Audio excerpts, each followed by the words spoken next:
let's go. I hope you're all doing okay.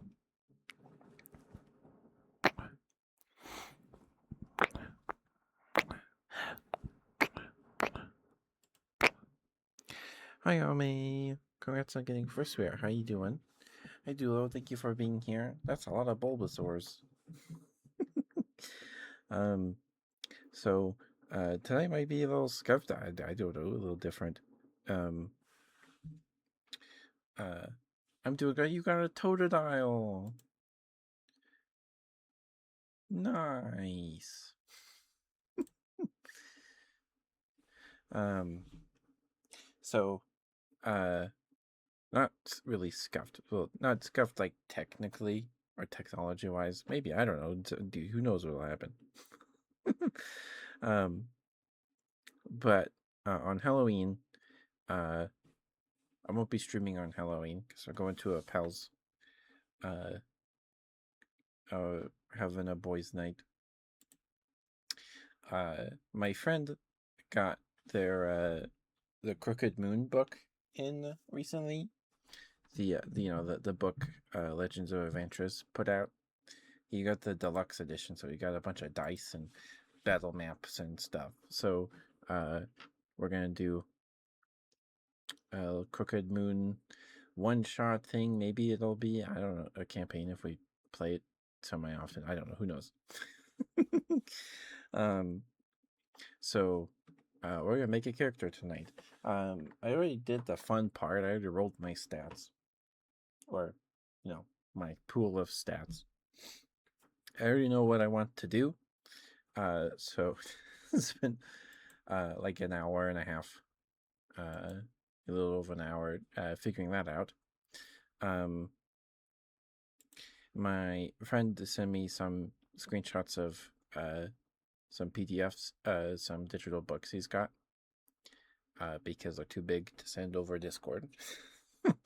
So, going to be playing a skeletal,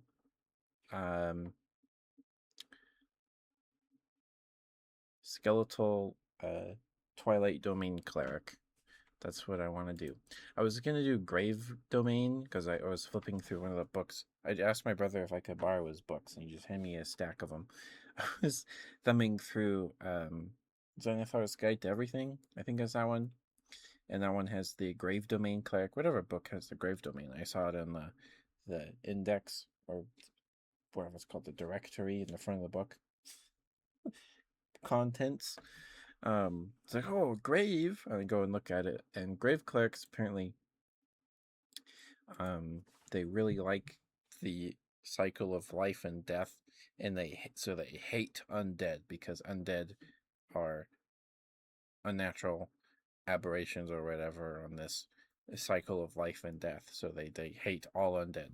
It's like, well, I don't think that would work as an undead character.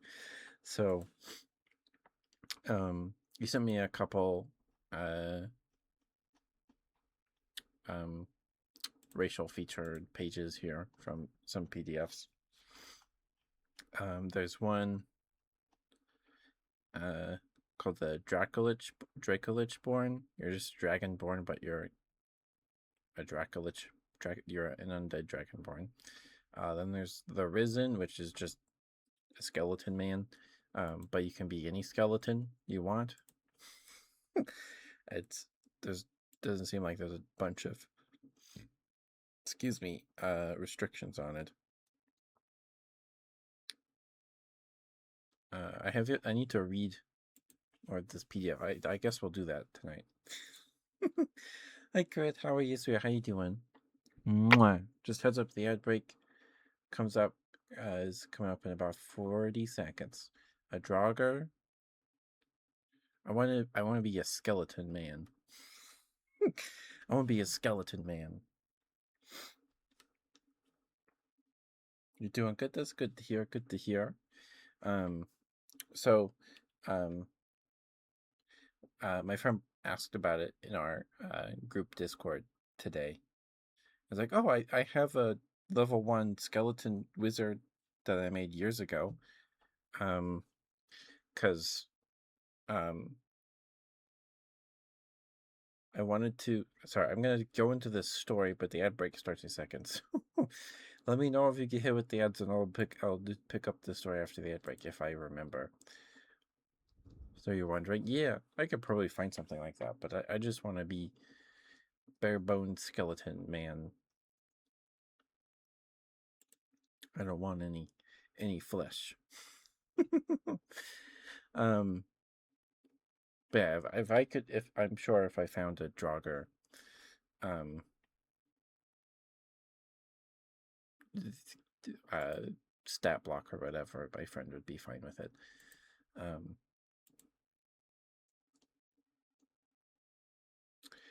anyway, the story. When I was younger, I had a friend that lived down the street. I haven't talked to him in a couple of years, but I don't know where he is. But he's the one that taught me how to play Magic and D&D. Largely, his family is very big into fantasy and RPGs and stuff like that. So at his house, they had two computers on a computer desk in their living room. So we would use them and play. We'd play Age of Mythology, Code Red. I think the RTS series is called Code Red. We played a Lord of the Rings RTS game. I can't remember the name of. It's not on Steam. Apparently, it's technically abandonware, I guess.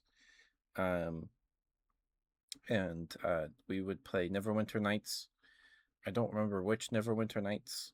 And then we also played Dungeon Siege. We played a lot of Dungeon Siege. And he also taught me how to play Magic.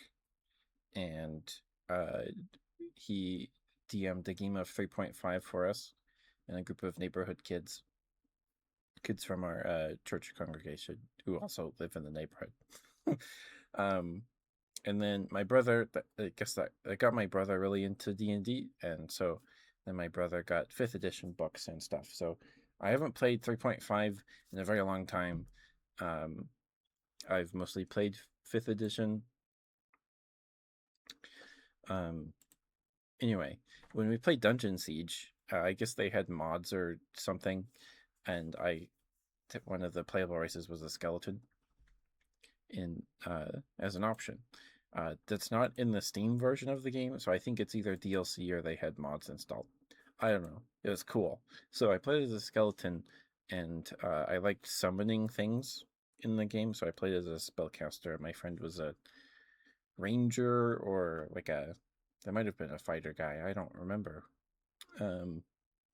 But like I could summon badgers and things like that. And in Dungeon Siege, when you cast a spell, you just kind of like wave your hands around and then you cast the spell. So whatever you happen to be holding, you just wave around like you're casting the spell. And in Dungeon Siege, you start in like a little farm village, from what I recall. And so there was a hoe on the ground, the farm tool. And my friend was like, "Hey, pick that up. You can use that as your focus. You can hold it and it'll cast. You can cast. It'll look like you cast spells with it." It's like, okay, because my character wasn't hitting anything with a weapon anyway. I was casting spells at him, so I picked it up. And then when I cast like firebolt or something, my skeleton wizard, would like wave around to this hoe or like thrust it at the enemy, and then I cast the spell. And my friend thought it was hilarious. My friend thought it was so funny. So I just kind of stuck with it. I never unequipped it. Anyway, so that's why I made a skeleton wizard a couple years ago with my brother. I wanted to make a skeleton wizard that uses a hoe inscribed with like runes or something on the handle, all down the handle, as his focus. And then I wanted his familiar to be a Saint Bernard. But my brother was like, no, Saint Bernard's too big, so you can't start with that immediately. You have to cast Find Familiar, and I started in the middle of the woods. So it was just me and my brother playing D&D together. So I spent like the whole time cutting down trees and burning them to make enough charcoal to cast Find Familiar. But because it was just like charcoal I made in the middle of the woods. It wasn't high quality charcoal, so I had to burn like a bunch of wood and make this giant pile of charcoal to summon a Saint Bernard. And then my brother was like, "Oh, this is boring. Let's go do something else." So we did. But that's like the only time. Sorry about the sniffles. That's like the only time I've ever played a wizard. The only spellcasters I've played are clerics and druids, and I prefer clerics just because they're a little more straightforward. Just a little more. I think I could maybe wrap my head around playing a wizard these days after playing Baldur's Gate 3 and stuff. Maybe. But besides that, my favorite class to play is a barbarian, just because they're fun. But yeah, so I'm going to make a skeleton Twilight Domain cleric. The Twilight Domain is from, what book is this? Tasha's Cauldron of Everything. That's what it's called. Sorry, I put the book on my bed. I don't have enough desk space. So, we're just gonna make the character tonight. It might be, I don't know how good of ASMR this is going to be, but I'm excited to make this character, and I want to do it now, so I'm not up till like 2 in the morning. Not again. So the skeleton stuff I'm using is called The Risen. It's from some fantasy D&D digital PDF my friend has. So I don't know what it's actually from. It's like from something Guide of Dictionary of Death. I don't remember. So before we do anything, let's read the flavor text for these guys.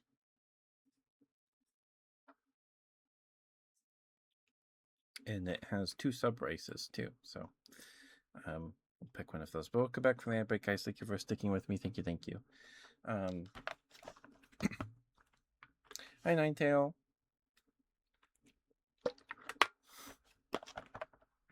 So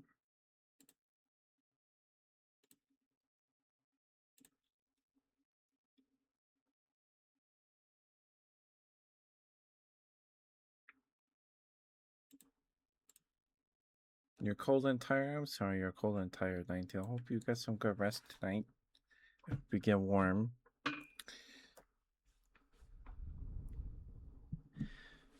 So we're making a level 1 character. We're starting at level 1. So that's what we're doing. So it won't take too long. The longest part is probably going to be figuring out our spells. Probably. I have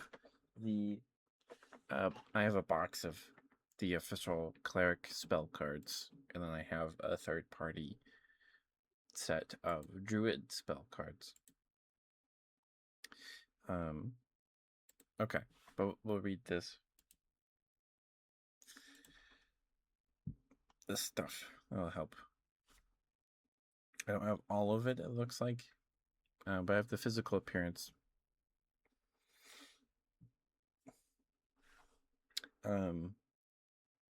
So, physical appearance. The Risen are a spectacle of magical craftsmanship, each skeleton a unique manifestation of arcane artistry. Their forms are composed of bones from various sources, ranging from humanoids to monstrous creatures, giving rise to a diversity in stature and build. Some may bear the delicate bones of an elf, while others display the robust frame of an orc, or the formidable structure of a minotaur, each variation imparting a distinctive appearance. Carved into their bones are magical runes that glow with an inner light that varies in intensity and pattern.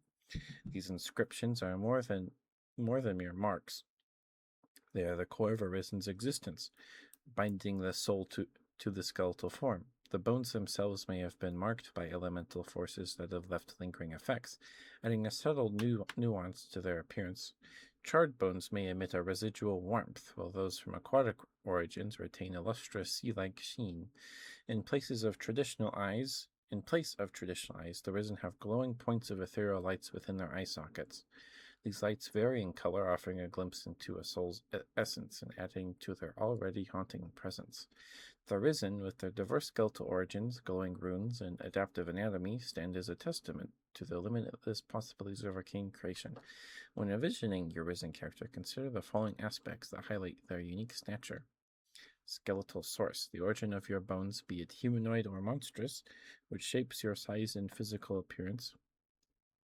The runes, the pattern and glow of the runes etched into your bones, and any elemental residues that may linger on your form. Adaptive anatomy, any modifications to your bone structure that enhance your functionality or express your individuality. Soul windows, the appearance of the magical lights that serve as your eyes, indicative of your inner magic and soul's nature. Okay. Risen aesthetics. Among the Risen, individual expression and identity emerge through the mystic myriad of aesthetic choices they embrace. This self-expression is achieved through an array of intricate carvings, patterns of embedded gemstones, and elaborately painted tattoos that adorn their skeletal forms. Each Risen views their body as a canvas, a reflection of their newfound identity and their unique place in the world. The engravings and decorations they choose to hold often hold significant meaning, be it a tribute to their society, a symbol of their personal journey each has embarked on. Sorry, the text is kind of small. Since their awakening, or purely aesthetic to be pleasing to the eye. These adornments transform each skeleton into a distinct entity with its own story to tell. Roll a d10 or choose from the table. Hey, Tato, thank you for being here, sweetheart. Thank you. Mwah. How are you, Tato? We had a trunk or treat, just your mom and I. Nice. I don't know if they're doing a trunk or treat around me. Be good to get some candy from it. Okay, and then it has a table we can roll for our character aesthetic, or we can pick. One is intricate inlays of small, colorful gemstones adorn your bones, forming a complex pattern that shimmer with light as you move. 2, your skull is painted with the symbols of your society, marking you as a member of a specific group within your clan. Your arms and ribcage are graced with delicate floral carvings, resembling vines winding around your skeletal form. A thin metallic filigree traces your bones, imparting a regal and ornate appearance akin to royal jewelry or armor. Because your mom's work and they stole her, so I was there handing candy by yourself. Oh no. Swirling dark tattoos cloak portions of your bones, subtly shifting and changing when not in direct view. Crystal-like formations cluster on your joints and spine, sparkling in a kaleidoscope of colors that capture and refract light. Glowing runes of power. What does it say? What? Bedeck? Okay. Glowing runes of power bedeck your bones, pulsating with a soft light that intensifies with strong emotions. From work and looking at eBay, doom scrolling. I see. Find any good beans, Tato? Bearing the marks of battle, your bones display nicks, scratches, even embedded arrowheads or small weapons, echoing a warrior's past. Moss, small flowers, or ivy drape over parts of your bones, lending an appearance that is both eerie and serene, as though you're a walking embodiment of nature. Detailed star maps adorn your arms and legs, faintly glowing in the dark, aligning with the constellations and stars of the night sky during specific times of the year. But the OG Dragon Ball series on DVD? Ah, nice. Post a pic of your trunk or treat on X? Okay, let me go pull that up. I did, so it is Friday. And guess what? I remembered to post thighs today, so some thighs on Twitter and Blue Sky.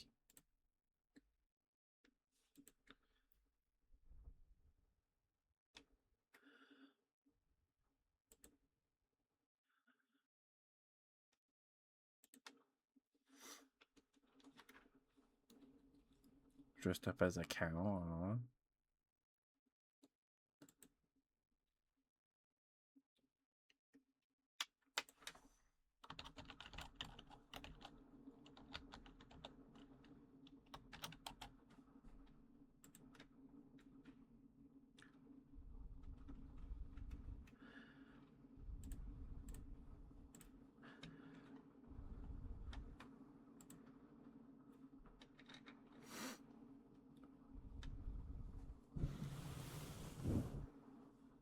Let's see.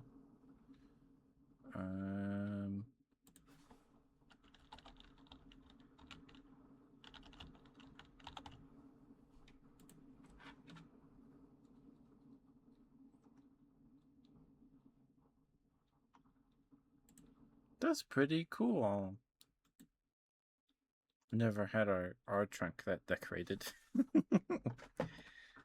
That's pretty cool, Ninetail. Is that a basket of dum-dums? Those look like dum-dums from here, but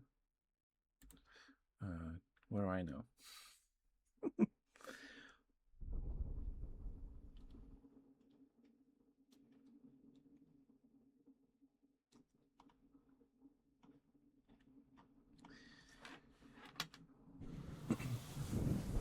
Hi, Irving. How are you, sweetheart? How you doing? And you still have it? Let's go.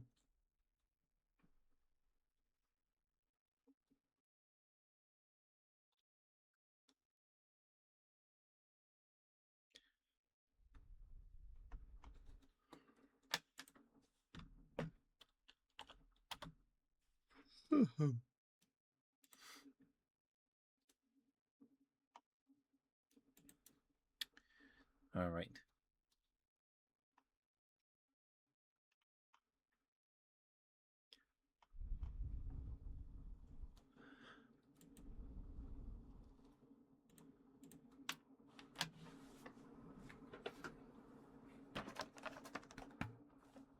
In a smart glass, and the speakers are very spatial. What does that mean? You're watching the stream with smart glasses? What does that even look like?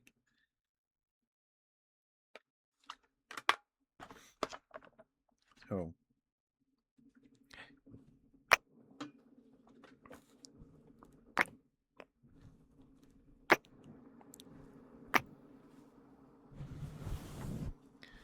Okay. So we need to decide. Oh, and then there's sub braces.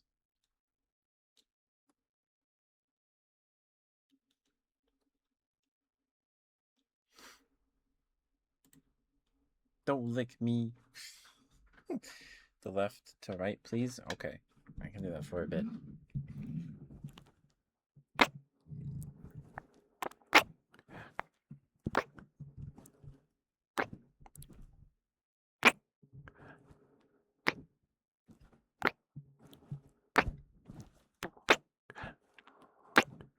Like this, Harry.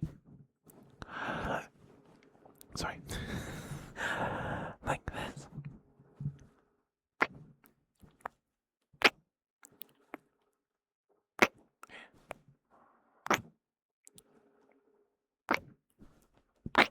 Okay. Okay, Harry. There you go.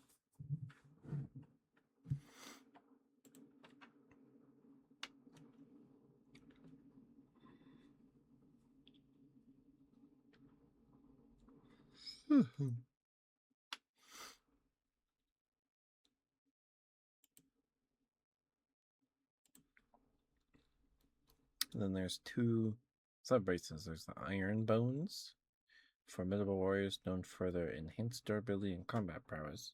Through a unique tempering process, their skeletons have been infused with iron, granting them additional protection and strength. They're often found on the front lines of battle, serving as unyielding guardians and fearsome warriors. Excuse me, your strength score increases by 1. Arcane protection. At 3rd level, you can cast the shield spell with this trait. Once Oh, at third level. Once you cast a spell with this trait, you can't do it again until you finish a short or long rest. Your spellcasting ability for this trait is the same as the ability you choose for Soulbound Magic. Iron Infusion. Your Iron Infused bones grant you a natural armor. While not wearing armor, your AC equals 12 plus your Dex or Con modifier. Choose when you select this race. Mystic Marrow. Mystic Marrows have pursued the path of magic, focusing their essence on the study and mastery of the arcane arts. The bones are etched with additional runes and glyphs that empower their magical abilities, making them adept spellcasters and scholars. Your intelligence score increases by 1. You are proficient in the Arcana skill. Runic Storage. Starting at 3rd level, your bones become inscribed with arcane runes capable of storing a single spell. When you finish a long rest, you can choose one spell you know or have prepared. The spell must be of a level you can cast and must target only yourself or a creature you can see. That spell becomes stored within your runes and can be cast once without expending a spell slot. That's pretty cool.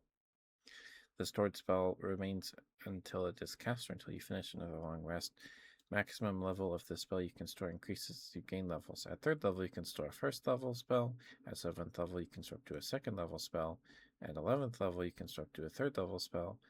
At 15th level, you can store up to a 4th level spell. Your spellcasting ability for this trait is the same as the ability you chose for Soulbound Magic. Okay. So we just need to decide what kind of bones our character is made of, it seems.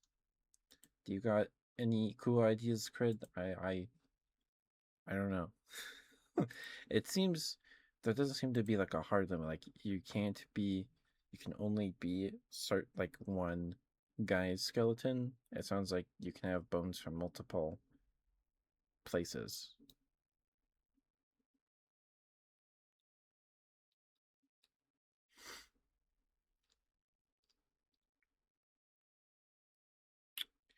Yeah.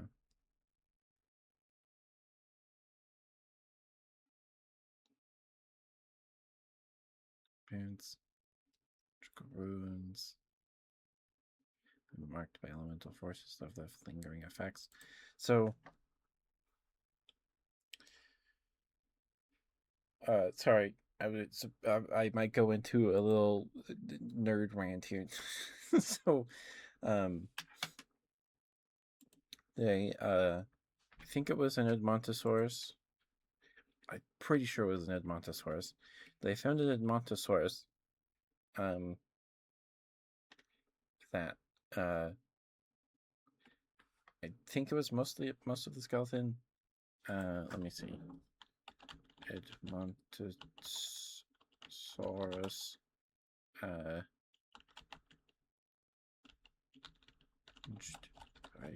T-Rex. Let me see if I can find it. I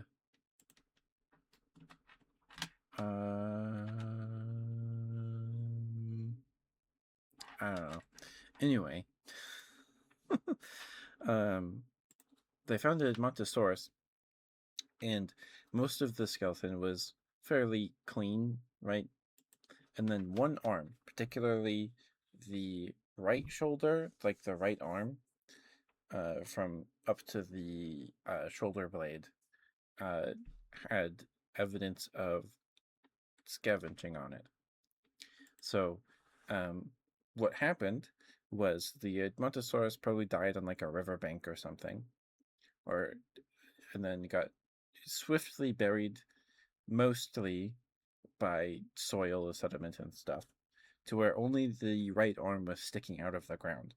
And then a T-Rex walked by, probably smelled it or something, saw the arm, and then there's scrape marks on the scapula or whatever it's called of the shoulder blade that matches the size and shape of T-Rex teeth. So it scraped the meat off the scapula or the shoulder blade and stuff.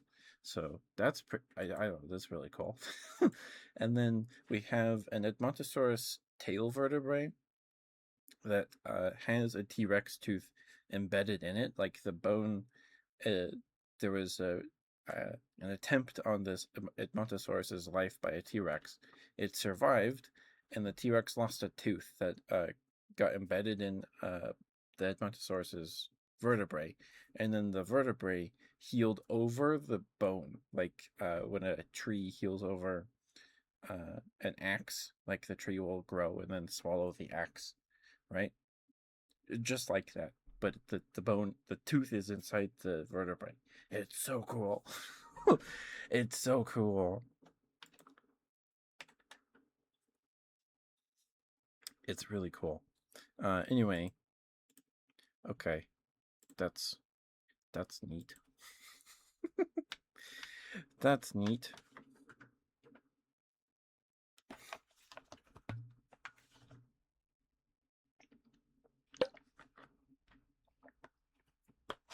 Oh, it's paleontology.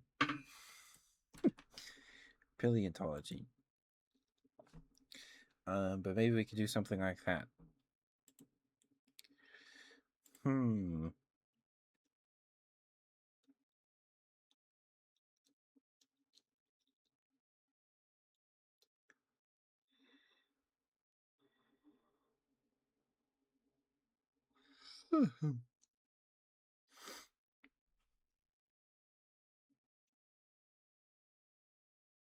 Or bits of our character's skeleton here are like beat up, or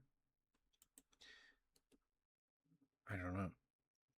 Like, there's no thing that says you can't have animal bones part of your skeleton. Any modifications to your bone structure that enhance your functionality or express your individuality. I yawned once. I yawned once, Ari. Goodness.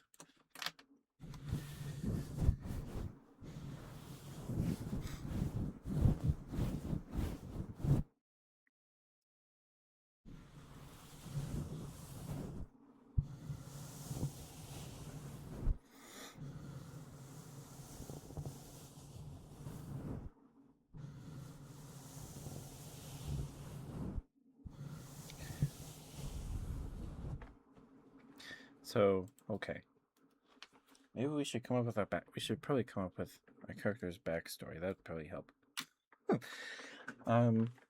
So we're a Twilight Domain cleric, and Twilight Domain clerics let me grab the book here.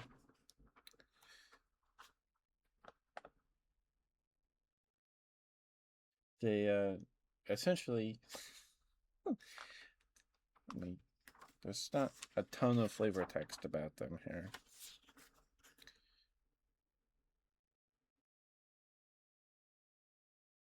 The twilight transition from light into darkness often brings calm and even joy, as the day's labors end and the court hours of rest begin. The darkness can also bring terrors, but the gods of twilight guard against the horrors of the night. Clerics who serve these deities, examples of which appear on the Twilight Deities table, bring comfort to those who seek rest and protection, and protect them by venturing into the encroaching darkness to ensure that the dark is a comfort, not a terror. Something like that. So they want to make. Essentially, they'll go and they'll fight the monsters in your closet. They'll go fight the boogeyman. So maybe we can do something with that. And the art that they have depicting a Twilight Domain cleric, lots of like moon motifs, and their robes have like star patterns all over them. So maybe we could do something like that.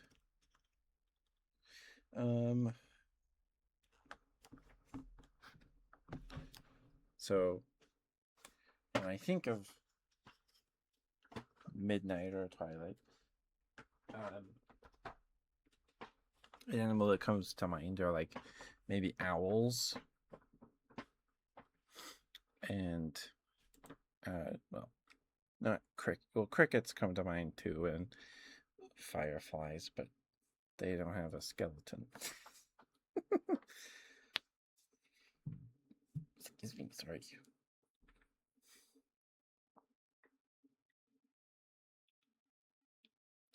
Let's see. Owl skeleton. If you've never seen an owl skeleton, like, so owls, when they're just standing there, they look like they have pretty short legs, but they have really long legs. Like, really long legs.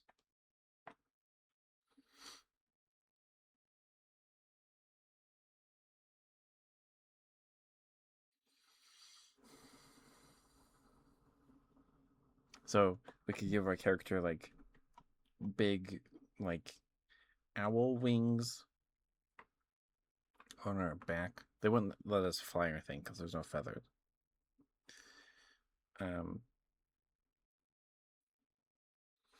Maybe we have a bird skull, like a big owl skull as our head. That'd be kind of cool. Or I was thinking that like our risen, because they're all risen are like a product of magic, right? They're all made by somebody. Maybe we were made because some guy in the woods, I don't know, needed help, and so he just found a bunch of bones and then put us together. Maybe he found like a guy, just a dude, a human skeleton, and then used like some wolf bones, owl bones, because wolves have like they howl at the moon, right? At least traditionally in like fantasy stories and stuff.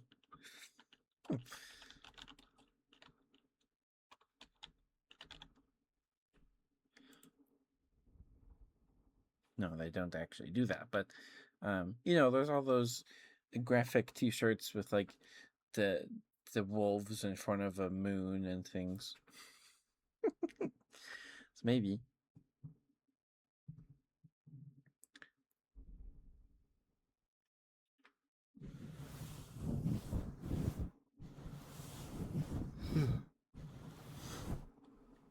So maybe we could do that. Maybe we have big bird wings on our back, but they don't do anything. And then maybe we have a wolf skull instead of a human skull.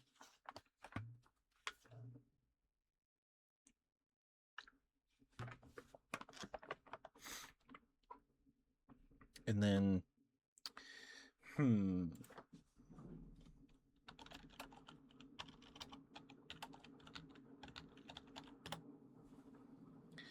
because wolves are digitigrade animals, right? They walk on their toes, and their ankle is up in the air.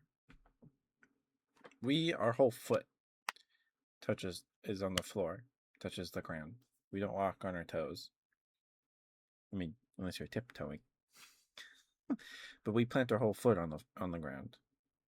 And wolves and horses and things like that, they walk on their toes.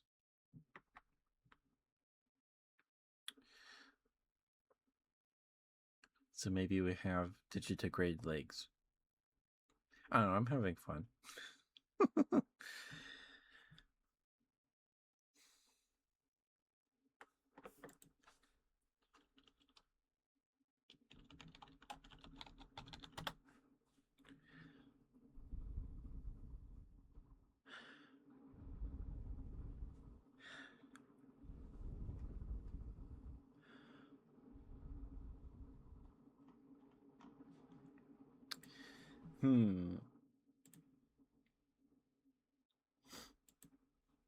Maybe we have bear legs.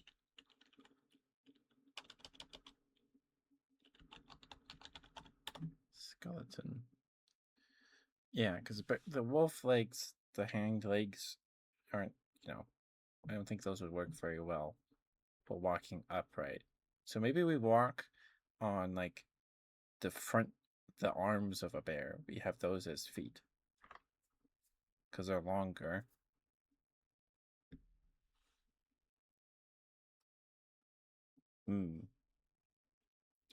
Do something like that.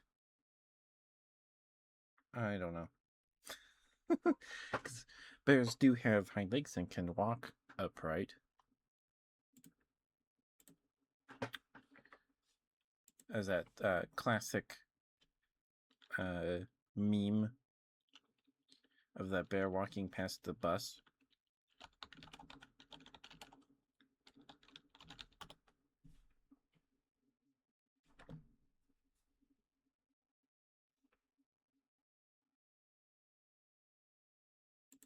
Let's see.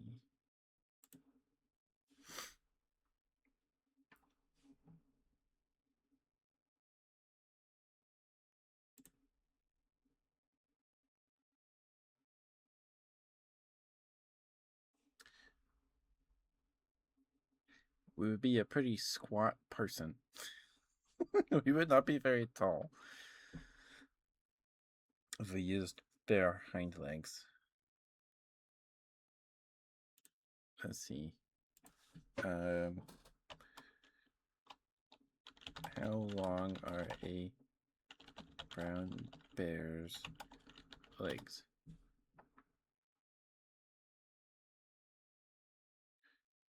Length varies, but average adult male has a shoulder height of about 3.3 feet. A hind foot will be up to 280 millimeters or 11 inches long. When standing on their hind legs, a male can reach a total height of about 6.6 feet. The hind foot length is 11 inches. That's a very big foot. So it's about 3 feet of height from because maybe, yeah, I feel like, I don't know if that maths, but it's what I feel like in my brain. Hi, Jam Jam. Mwah, mwah, mwah, mwah. I'm making a D&D character tonight because I was working on it before stream started, and I want to finish it, so we're working on that now. We're playing as a skeleton person, but the specific kind of skeleton person is like the racial features and things are from one of my friends' digital D&D books. I think this is it's definitely a third party book. But the skeleton, the description stuff, there's not this hard, you can only be one particular skeleton. So you can only be a human skeleton or an orc skeleton or a minotaur skeleton. So I'm trying to think of all the animal parts that our skeleton is made of. Maybe we have big owl wings on our back, so I'm playing as a Twilight Domain cleric, and the Twilight clerics, their whole thing is making it so people feel safe in the dark. You protect people from the scary things in the dark, so the dark becomes a comfort instead of terrifying. So owls are very they're nocturnal. The owl wings wouldn't let us fly or anything. We'd be way too heavy, and there's no feathers. But and so we're what's called a risen, and they're skeletons made by magic. So they're all risen or made by somebody. So I was thinking maybe some person made us out of a jumble of bones because they needed somebody to help them with, labor and at their cabin or something. I don't know. So maybe we have the hind legs of a bear, and probably into, I don't know if that would work with a human torso. It doesn't matter really, but so we have skeletal bear legs into our human torso,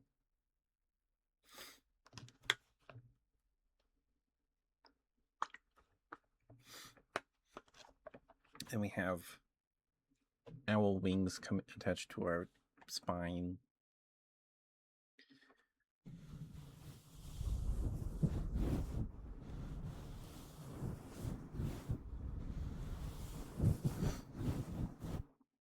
So I'm trying to decide what I want to use for our skull, if I want a human skull or something else.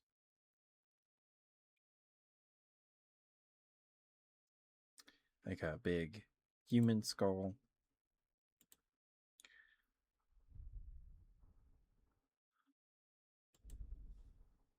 Or maybe our legs are like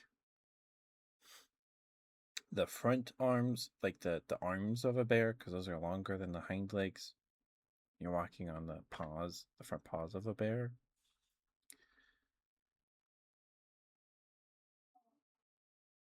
Sorry if you can hear my sister in the other room.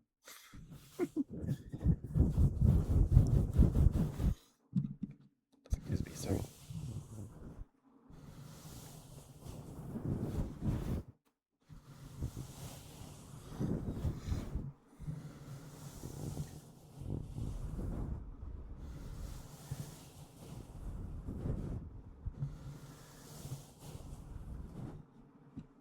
I think I want our skull to be that of like a large owl.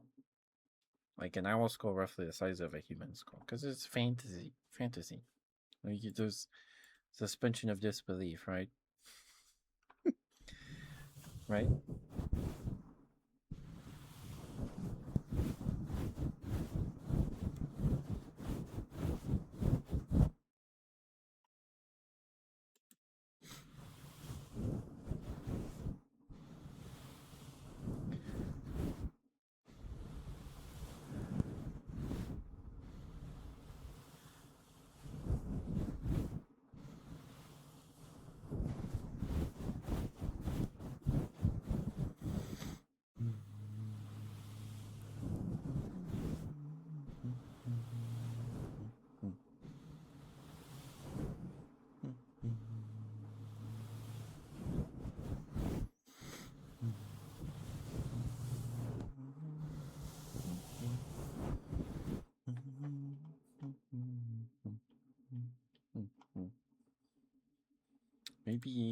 Maybe we have deer legs.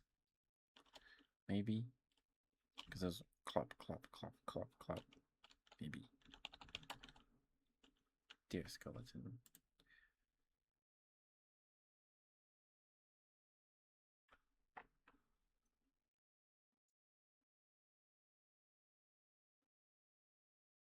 Yeah, I think the deer legs maybe make a little more sense. Maybe.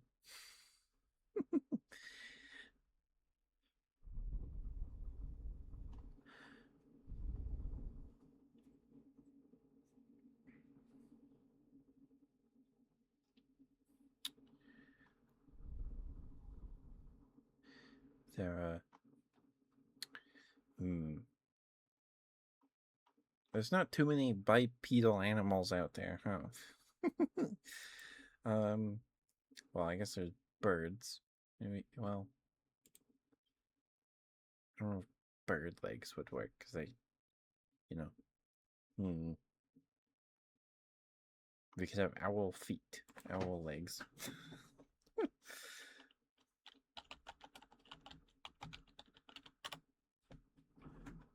A bunch of owl parts.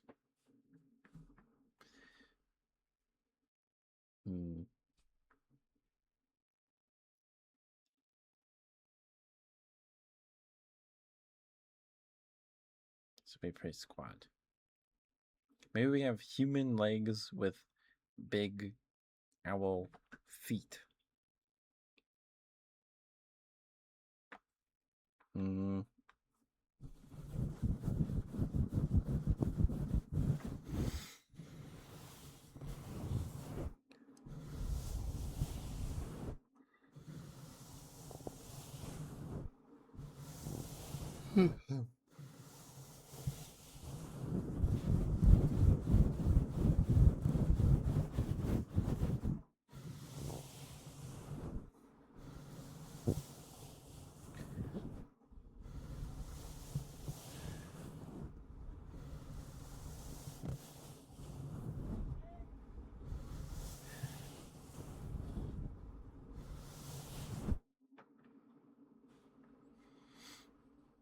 Okay.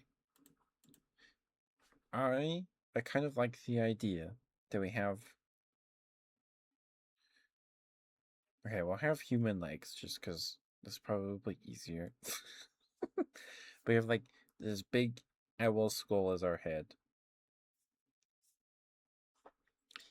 and we have a human arm, and then maybe our other arm is like let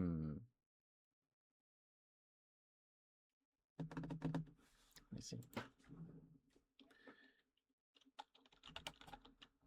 Long, so grown bear's arms. Arm span is between 6.5 to 8.5 feet. It's a very long wingspan. Or arm span. Excuse me.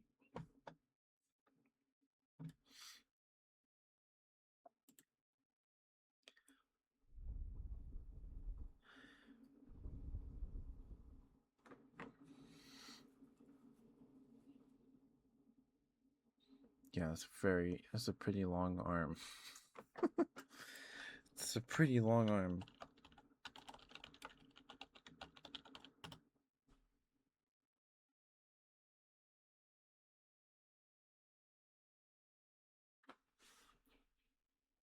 And then,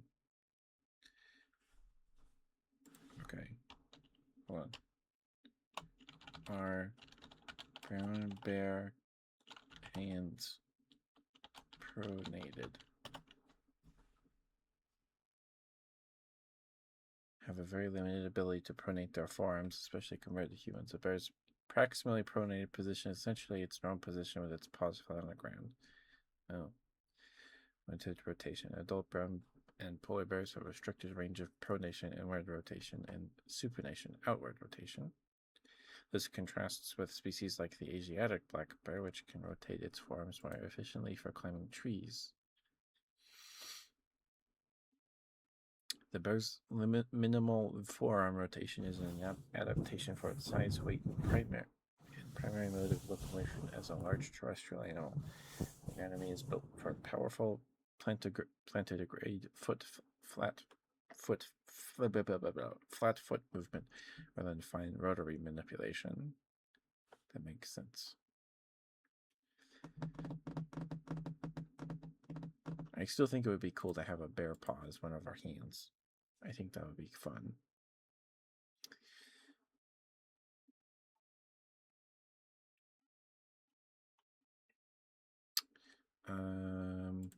Let's see. Bears grasp grip things. As dexterous as humans, they use their strong paws and claws to manipulate objects, dig for food, and carry prey. Some species, like the giant panda, have a special adaptation for grasping. Right, they have the weird pinky thing, as have been observed using tools to achieve a goal. Compared to human hands.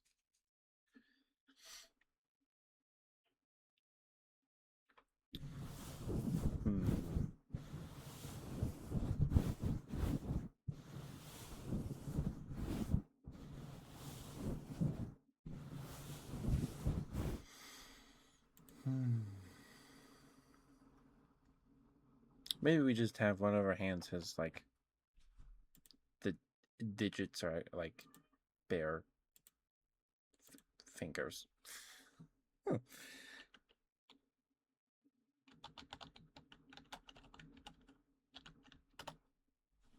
Skeletal bear paw.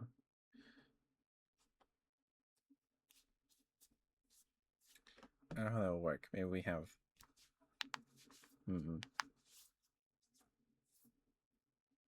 Like the last two. It looks like the last two digits of the finger on their paws.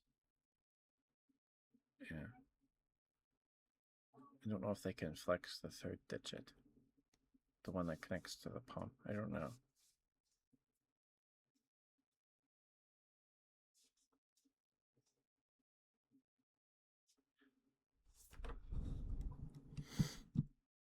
They actually look very similar to human hands.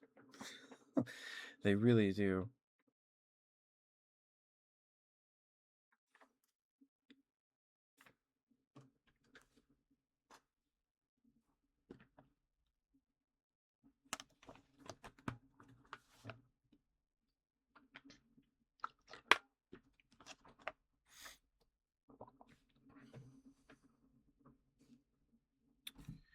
Okay, so that's what we'll do,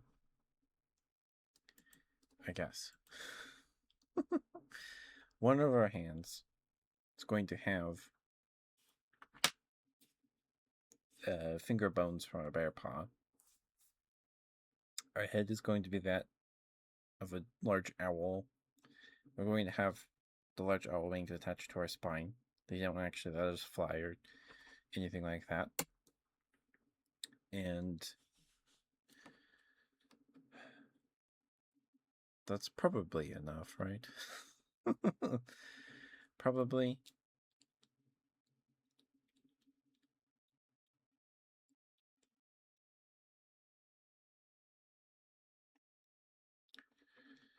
All right.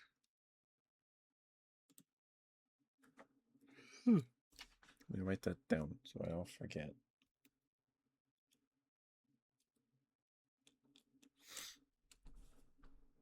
Oh, you guys, please feel free to do trigger redeems. I don't make it so you guys can't do those. I was just really excited to make D&D character today.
So I had to scavenge character sheets from my character sheet folder,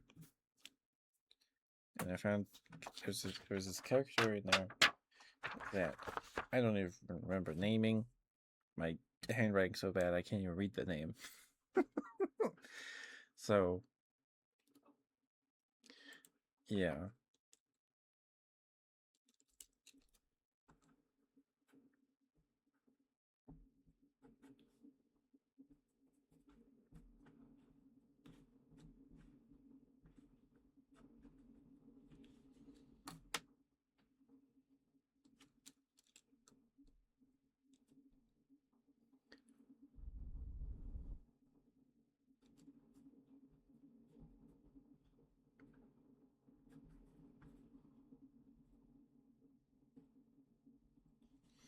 I might go with the deer legs. I might.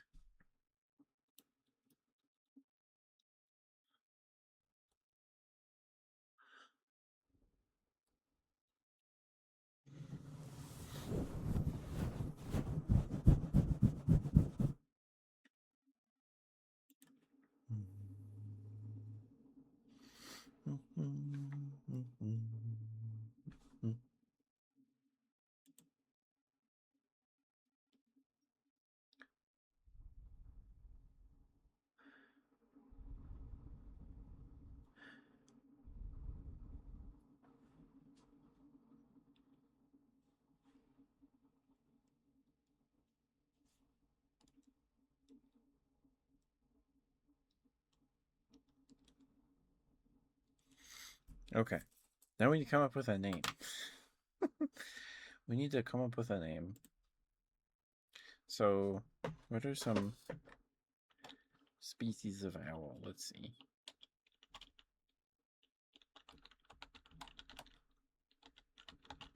Owls. Barred, short-eared, long-eared, elf owl, western screech,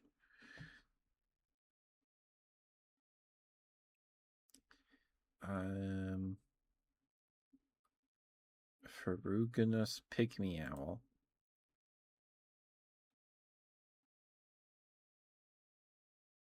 has a very angry looking face. What does its name mean?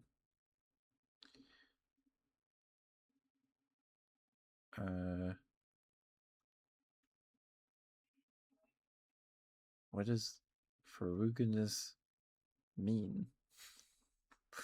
What does that mean? Let's see. It was formerly described in 1788 by the German naturalist Johann Friedrich Gmelin.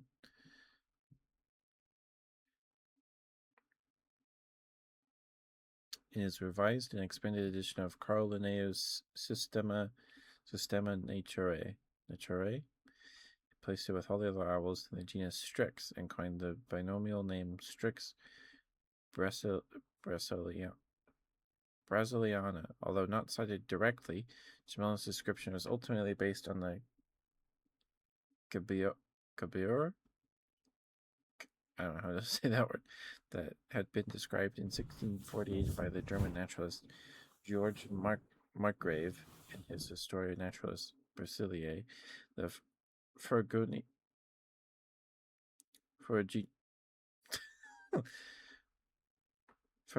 is that how you say that? The Ferruginous pygmy owl is now placed with 28 other small owls in the genus Glaucidium that was introduced in 1826 by German zoologist Friedrich Bowie. The genus name is from ancient Greek Glaucidion, meaning little owl or owlet. It is a diminutive of Glaucs. Glaucs, meaning owl.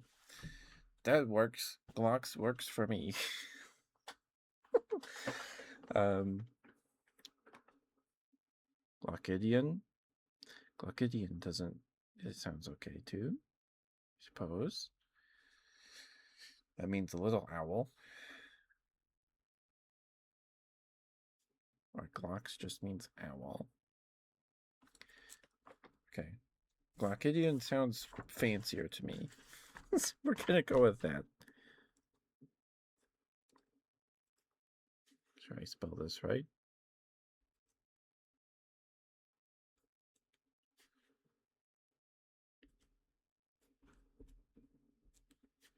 Glaucidion. There we go.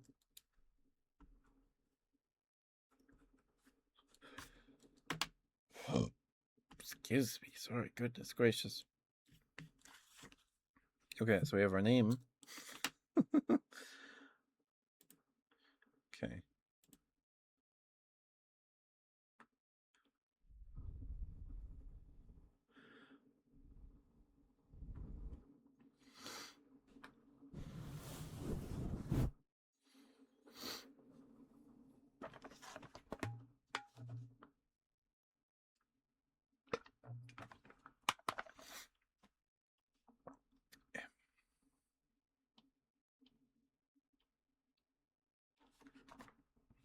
Okay, so we're Glaucidion. Subject to change. So now we need to actually put together the character. This is the tedious part. Okay, I don't know where to put the mic for this. I might just put you guys right back here. Hi, CJ. How are you, swear? How you doing?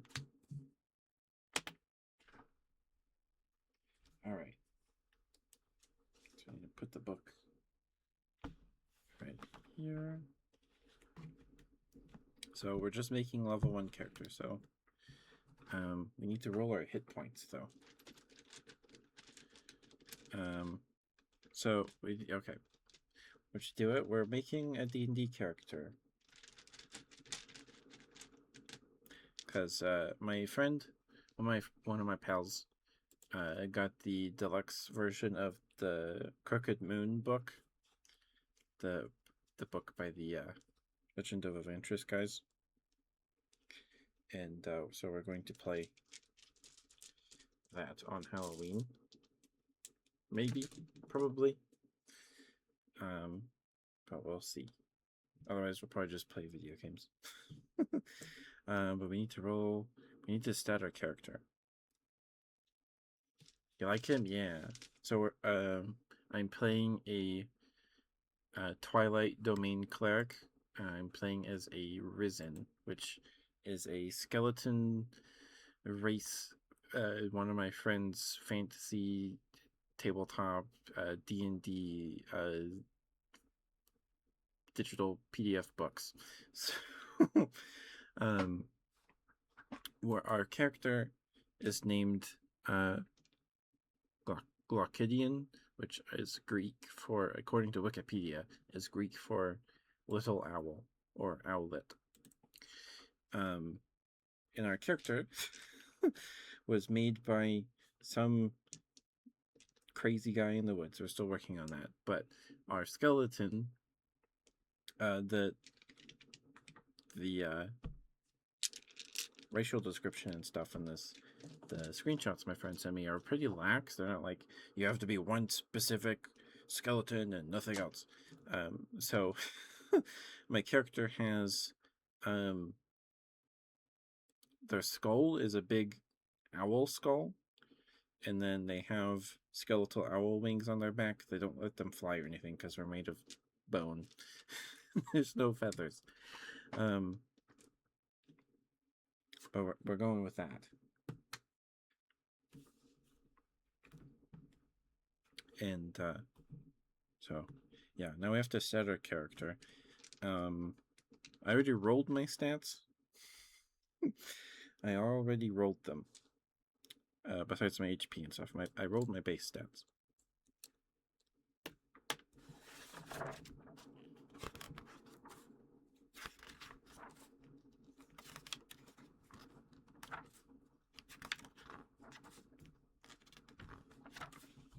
Okay, there's the ability scores modifier.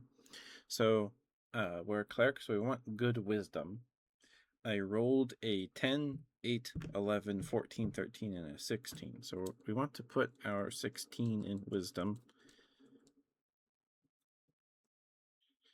And then our racial bonus, we do have a racial subclass too, or subspecies.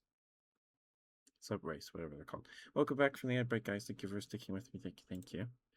We're going to pick the Mystic Marrow, which increases our intelligence by 1. Because it gets us an ability that lets us store a spell to cast later for free, or without expending a spell slot. So we're going to pick that. So our Risen traits increases our Constitution and Wisdom by 1. So our Wisdom is technically 17. I need to get a new pencil. This mechanical pencil, you twist the end to bring the eraser out, and then you push it into dispense lead, and it's very loose. So sometimes I pick it up, and then the eraser is like a whole inch long.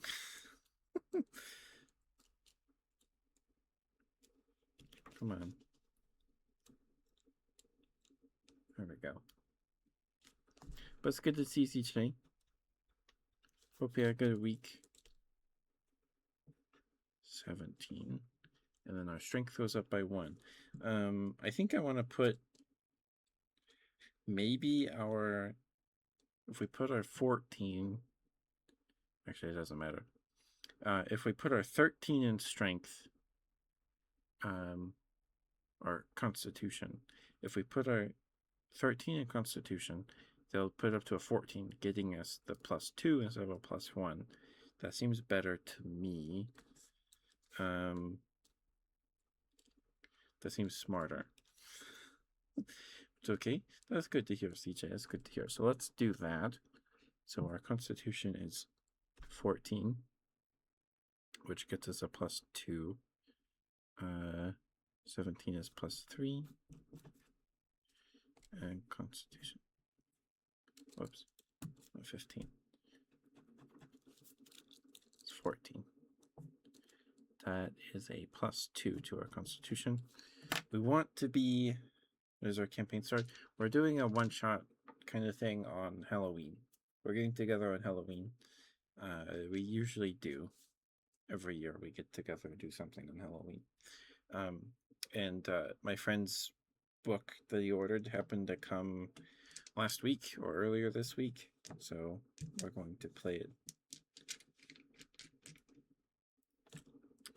And if we like it enough, maybe we'll play these characters again. We're just going to play the built-in adventure. That's what my friend is planning on doing. So, or running. So that's what we're doing. And then our sub-race, we're going to pick the Mystic Marrow because it increases our intelligence by 1. So we'll put our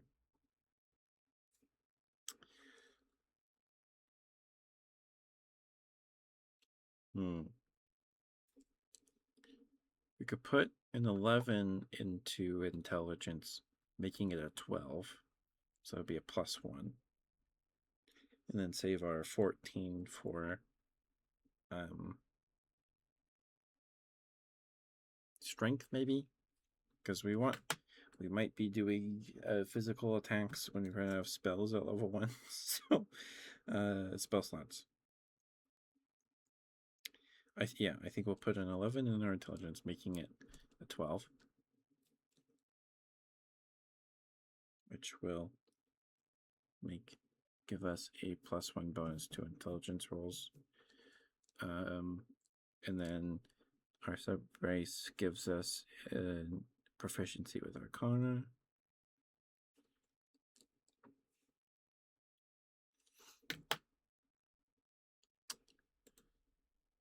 Okay. And then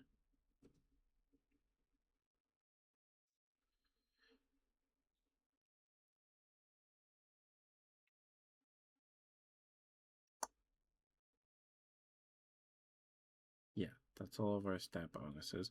Now we need to, so that leaves us with, so we did our 16, our 13, and our 11. That leaves us with a 10, 8, and 14.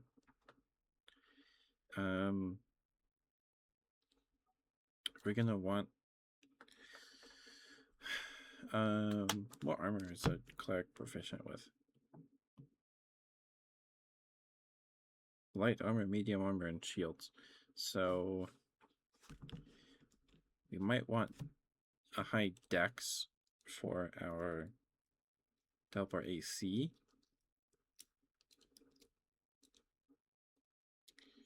And then we can put a 10 in strength, because I don't want a negative strength. We can put our 8 in charisma, because we're a skeleton. Sure, we'll do that. And 8 is a -1. Okay. And then, yeah, we'll put our 14 in dex. That's a +2. And our strength is a 10, which is a null bonus. Okay, so that's our stats distributed.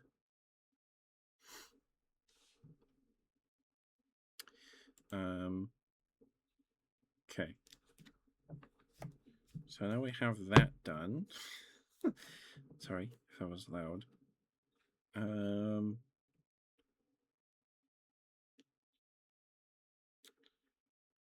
So we need to roll our HP. So D8 plus our Constitution modifier. Oh, at first level it's just 8 plus our Con. Okay, so we have 10 HP. Cool. Good, because we could roll a 1 and then we only have 3 HP starting out, which would be terrible. That would be terrible.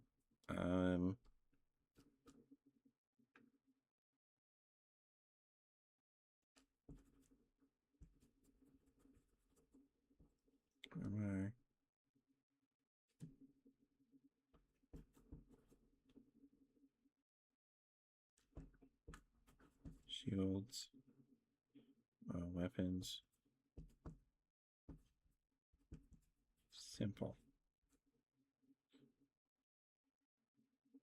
Saving throws are saving throw proficiencies, wisdom, and charisma. So maybe we want good charisma.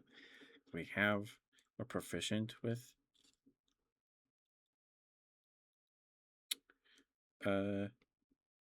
charisma saves. Although I like having a +2 to dex. And I don't want a negative strength. Really don't. So we're just going to leave charisma -1 for now. But we're proficient with wisdom.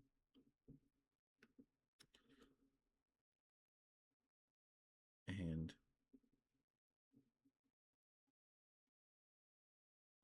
charisma.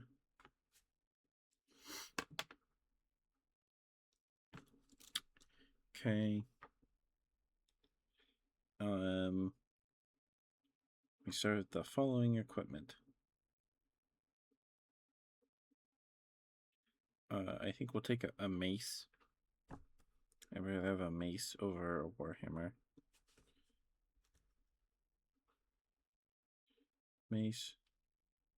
And then we'll do... Oh, you want Good Girl Ninetale? Okay, give me 1 second.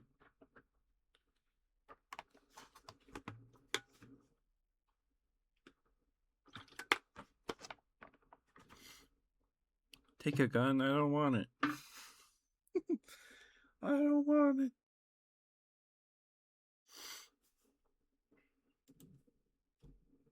You know what we're talking about? We're talking about D&D. It's okay.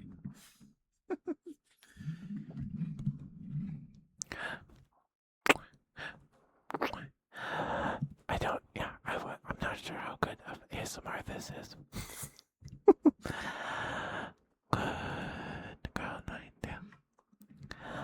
Good girl, Ninetale. Thank you for being here. Thank you for lurking and chatting. Spending time with us on the stream. Thank you. I'm sorry.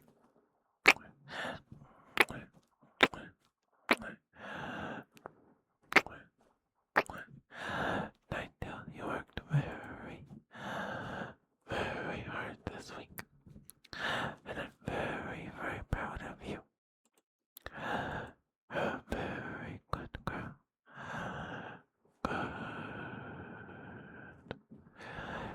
Good girl, good girl, good girl, good girl, good girl, good girl, good girl, good girl, good girl,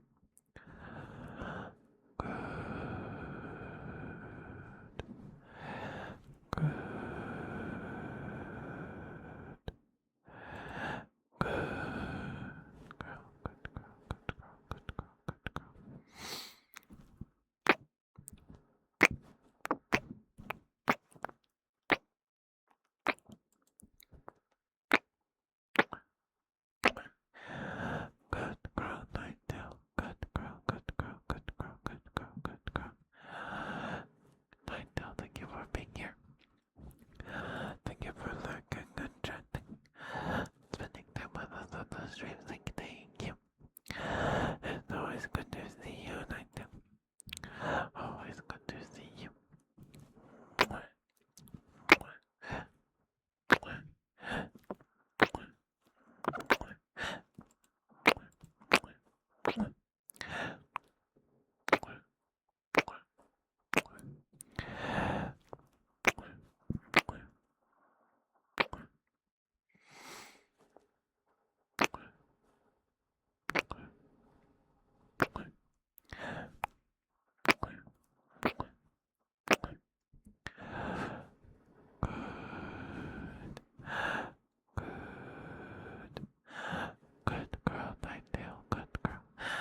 Bubbles. Hi. How are you? You're a very good girl, Ninetale.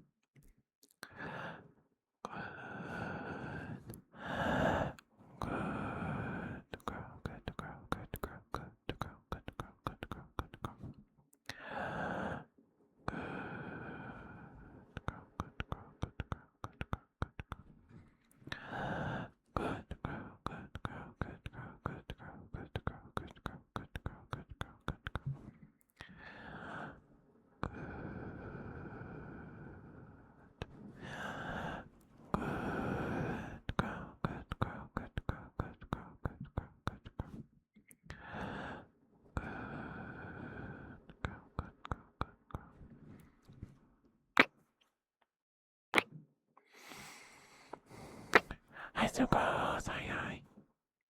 How are you? Ninetale. Thank you for being who you are and doing what you do. I think it makes the world a better place, in my humble opinion, anyway.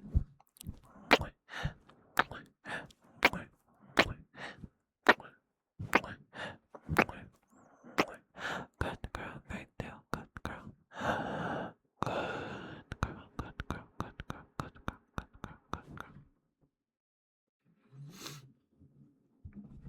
Okay. Almost there. Good girl, Ninetale. Good girl. Such a good girl. Yes, you are. Yes, you are such a good girl. Look at you. Such a good girl. Yes, you are. Yes, you are such a good girl. Good girl, Ninetale. Good girl. Good girl. Good girl. Good girl. Good girl. Good girl. Good girl. Mwah, mwah, mwah.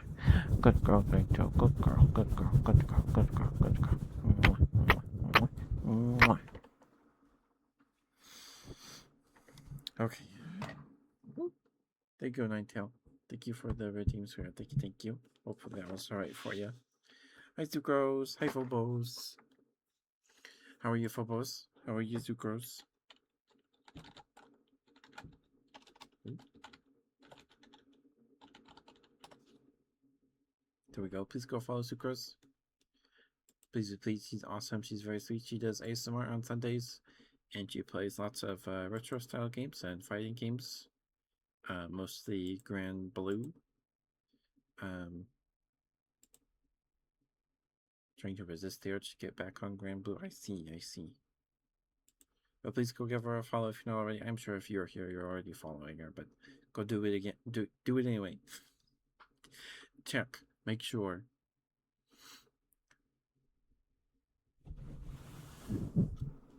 Of course, Sucrose, of course. I'm making a D&D character right now. So me and the boys are getting together on Halloween to do stuff. And one of my friends ordered the... Go do it again, heck yeah. The Crooked Moon book from the Legend of Evantris guys. He got the deluxe edition, so he's got the maps and it came with 5 sets of dice and stuff. So he's going to run that for us on making a character for it. I don't know if it's a good ASMR. Just rambling. So I'm making a Twilight Domain cleric. And my character is a Risen, which is from one of the same friend. He's got a bunch of digital books. I think this one's a third party. But they're called Risen. They're all Risen or skeleton people made by magic and stuff. And they've got like runes carved into their bones that give them magic powers and stuff. So in the book, at least this PDF is it's not very like strict on what your skeleton person can look like.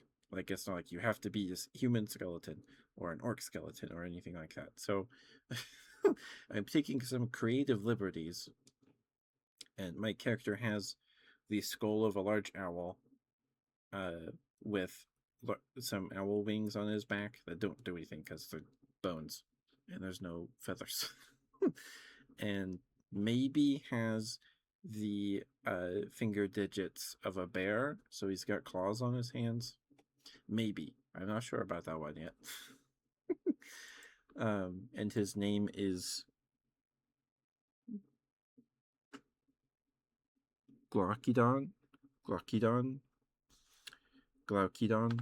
However you say it. I don't know how you pronounce it, but it apparently, according to Wikipedia, it's Greek for little owl. So the name is subject to change. I might change it later. So we just started out our character and got our HP. So I still have to pick a background. But yeah, I need to find how much AC leather armor gives me.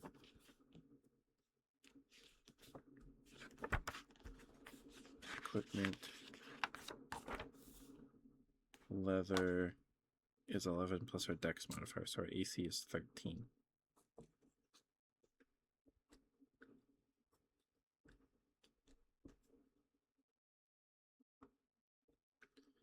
There we go.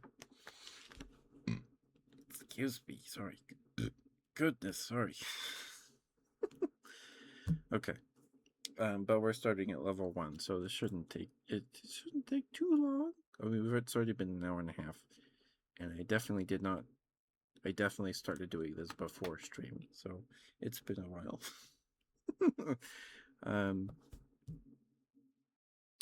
Our proficiency bonus is +2.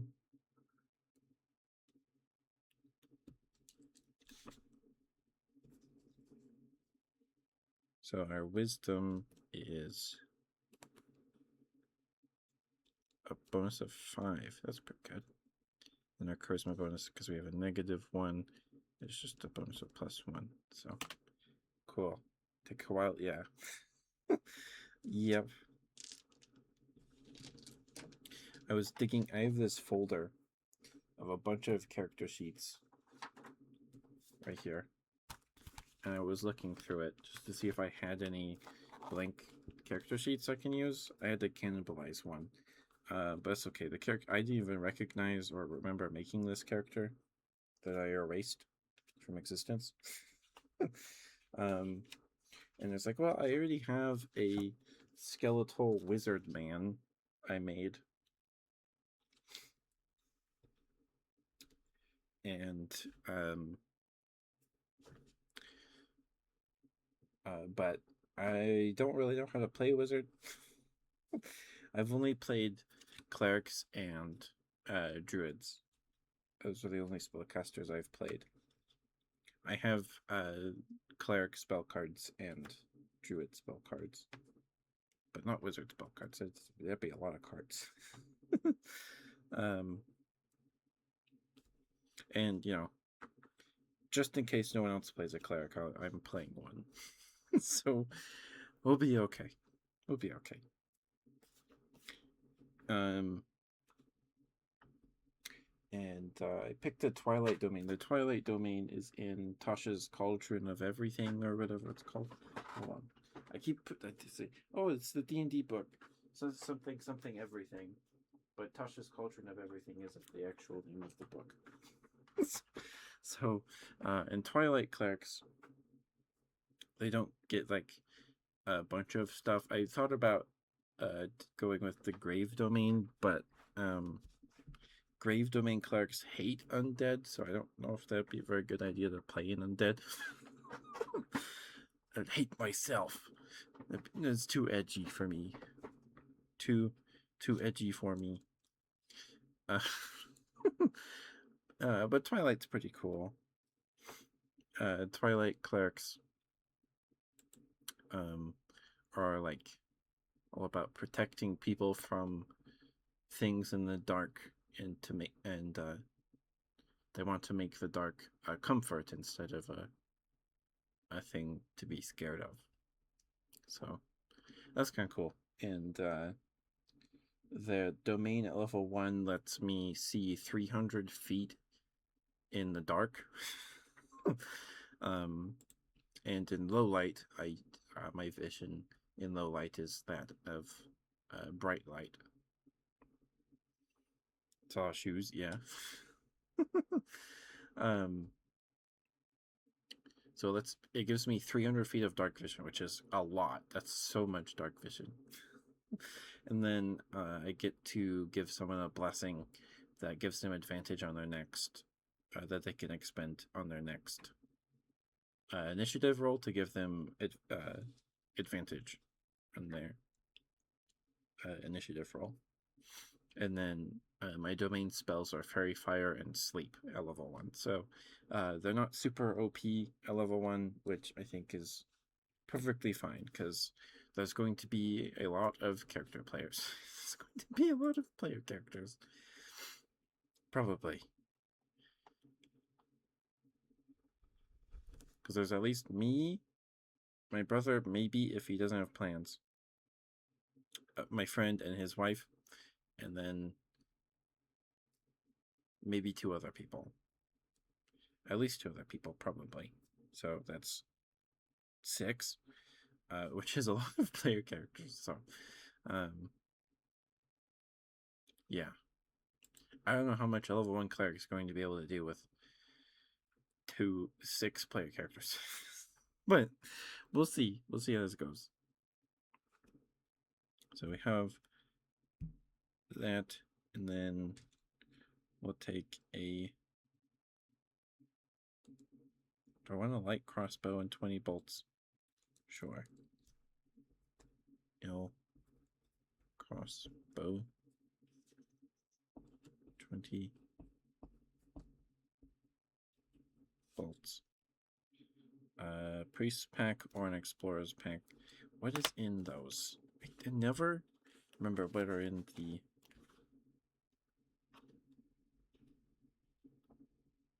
packs. There's a lot of stuff in them. Ability scores.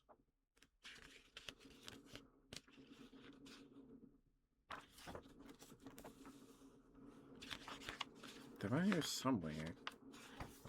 Trinkets.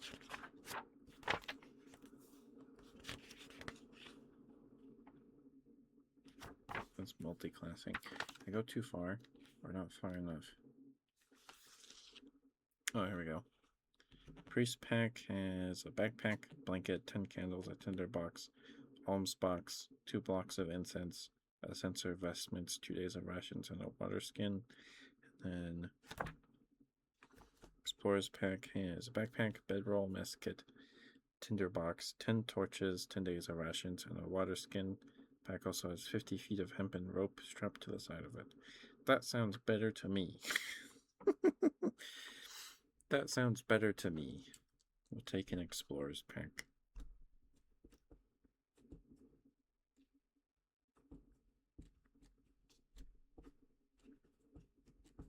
My handwriting is terrible. Oh my goodness. Oh my goodness. And then our holy symbol. I don't know what the god, what the pantheon in the Crooked Moon looks like. But I think a safe bet for a holy symbol for a Twilight Domain cleric is maybe, because Moon Knight has those crescent moon like shaped shurikens or something.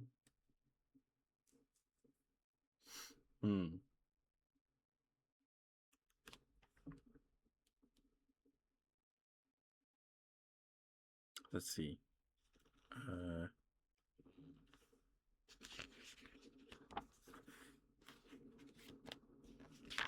Appendix B. Where is that? Where's Appendix B, book? List the simple commonly associated with many gods. So it's just in the back of the book. I suppose that would make sense. Oh,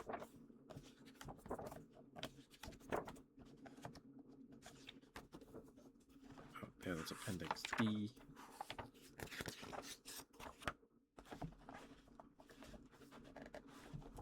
Okay.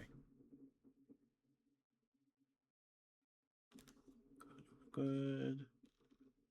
Siege of Great Wells.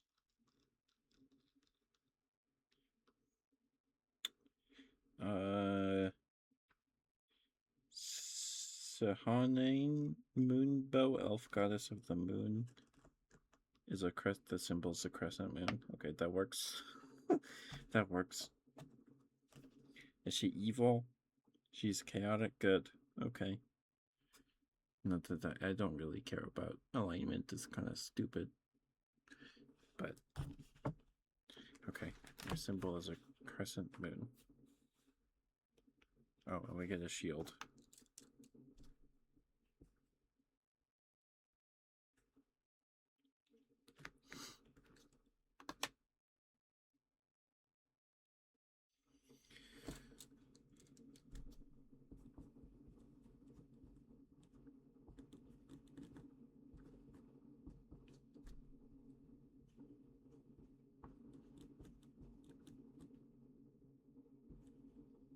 Okay. So that's our equipment setup. Oops, sorry. Do we get any gold? What's in our... Do we get gold in our pack? No. Okay.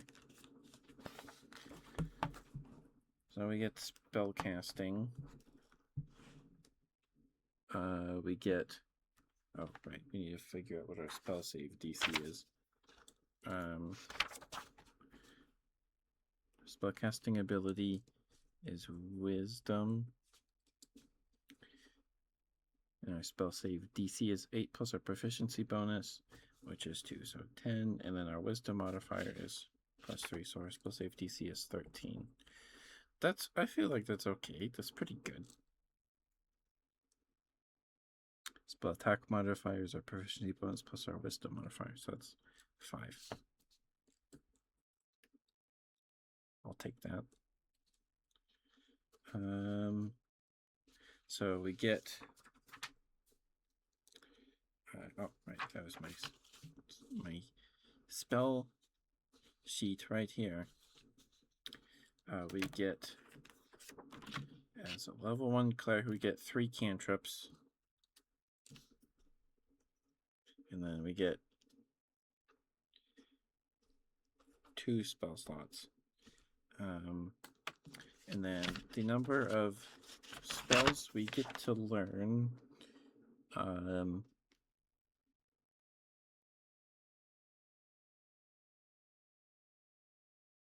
we get a number of spells equal to our Wisdom modifier plus our cleric level.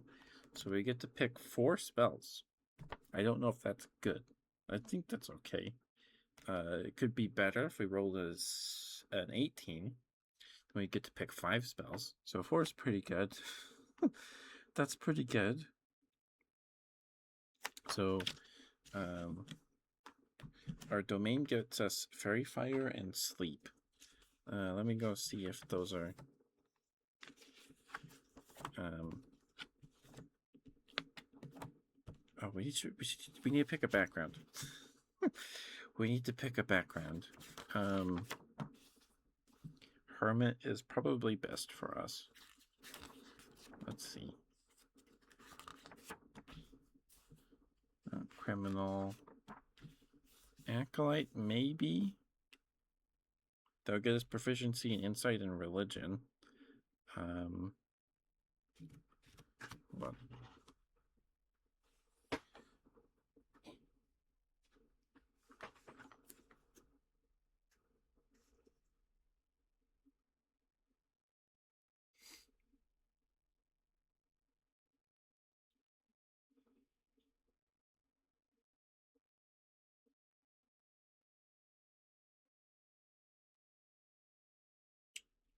No. Okay, so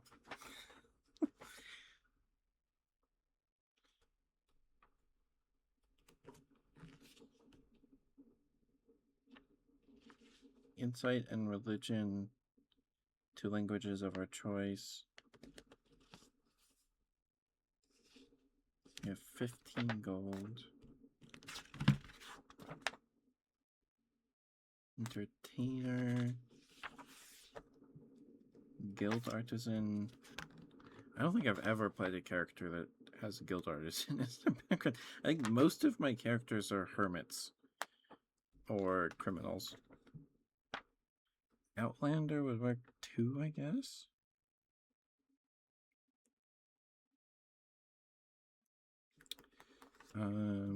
Sage.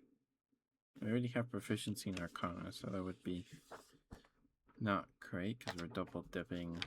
Sailor, soldier, and urchin. I think. What does hermit give us? Medicine and religion. Okay. Medicine would be pretty good. Although insight, I think, uses wisdom. Yeah. So getting proficiency in insight would be pretty good. I think that's on purpose. Acolytes are it's probably supposed to synergize with clerics and things.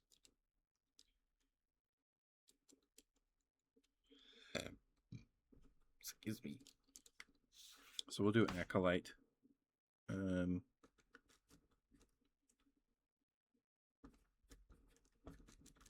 Acolyte, we get insight and religion. 2 languages of our choice. We know common.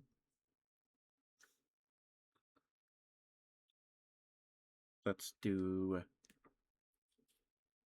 well, we'll do Elvish.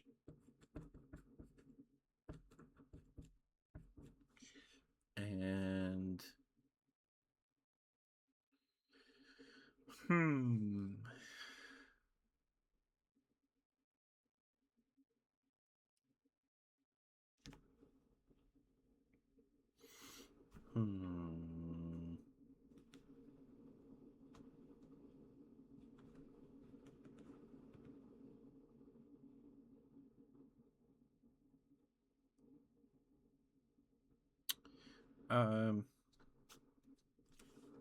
let's do Dwarvish.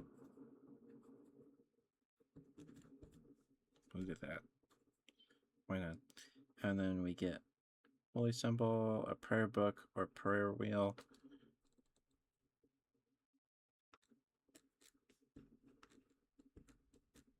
Prayer book. And 5 incense.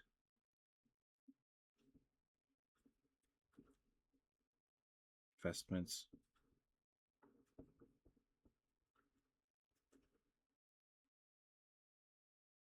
Common clothes.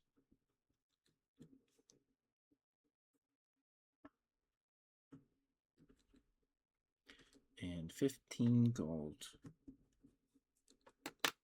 Okay, and then we have a feature. Shelter of the Faithful.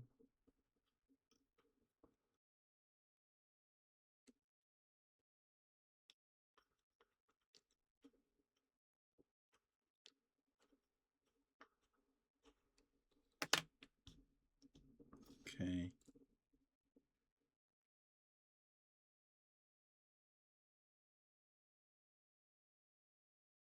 Free healing and care of the temples, shrine, or other established presence of your faith. Yeah, it's providing material components needed for spells. Those who share your religion will support you, but only you at a modest lifestyle. Ties to a specific temple dedicated to your chosen deity or pantheon. And then they have a table of character traits.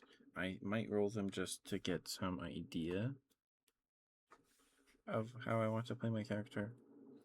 I picture them. I had this image of this guy in like this very heavy cloak and a plague doctor mask, and then just like it covers like his whole body, and then you just like quickly smack someone on the head with a mace. I don't know.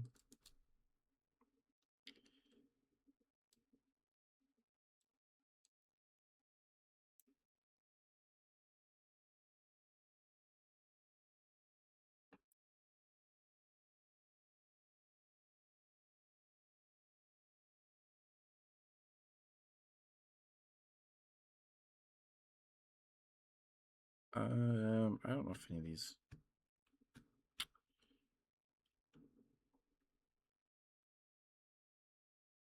I don't know. I might just leave them blank.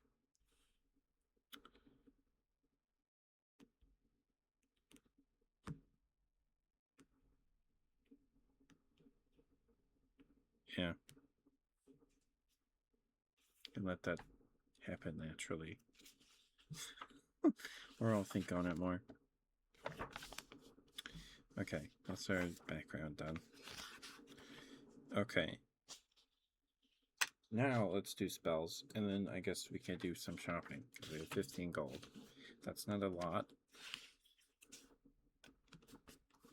Okay, so we get 3 cleric cantrips. I need to look up to see if sleep and fairy fire are cantrips, though. A, B, C. There's lots of spells with the letter C in them.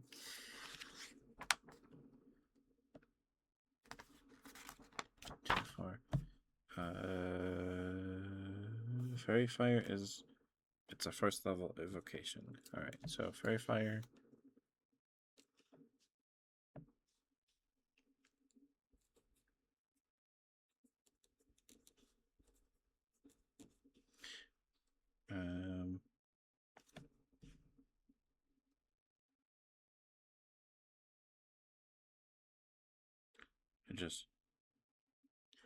Okay. I'm gonna take a picture of that just so I don't lose it. Because I don't know if fairy fire is in the cleric spell list.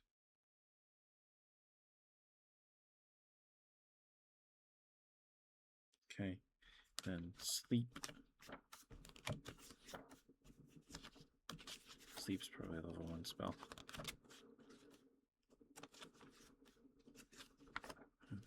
Healers.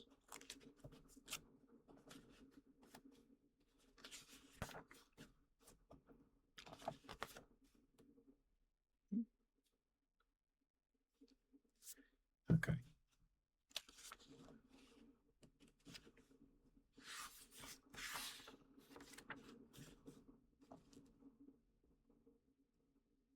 Sleep is also a first level spell.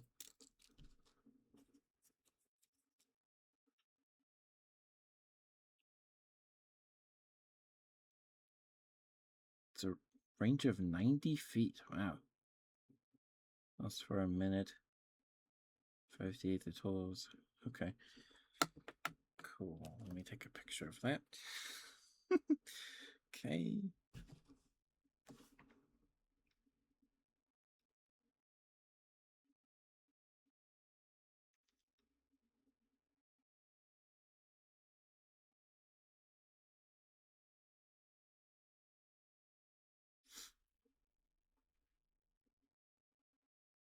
Okay. Cool beans. Okay. Sleep and fairy fire all level 1 spells.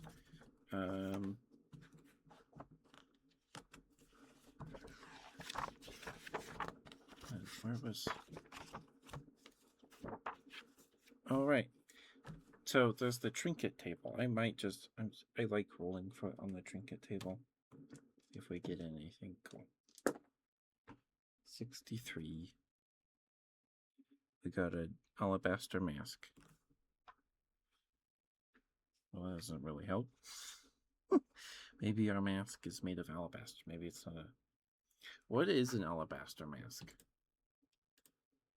I don't actually know what those look like. Alabaster mask.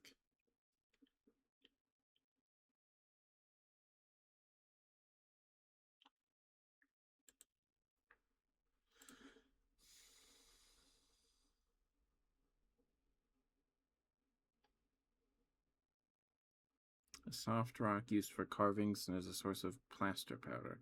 Oh.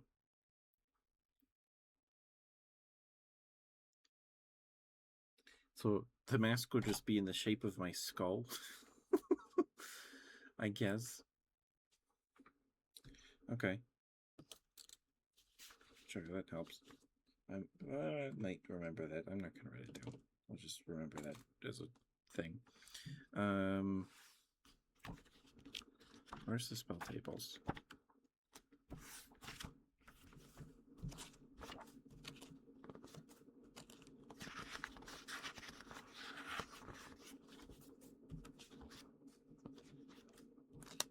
Combat. Come on. Rules of magic. There you go. Alright. So we get 3 cantrips. We can pick from Guidance, Light, Mending, Resistance, Sacred Flame, Spare the Dying, and Thaumaturgy. I need to get up and go grab my box of spell cards. Wait, I might not need to get up. Let's see, can I reach it? Oh, I can reach it. Okay, cool. Cool beans. All right, open this.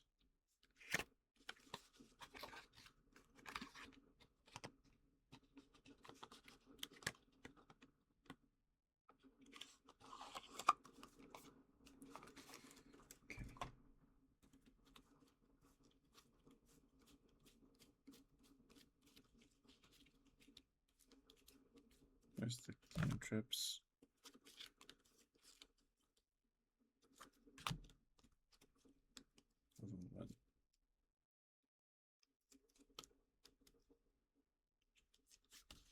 Okay. Did these get water damage or something when I was using them? I guess so. It looks like they did. That's too bad. Okay. More level 1 spells. Okay. So get 3 cantrips.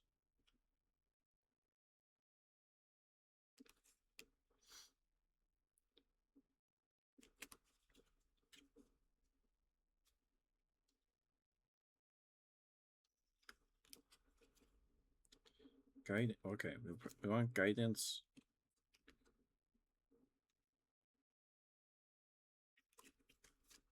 Okay, guidance is always nice.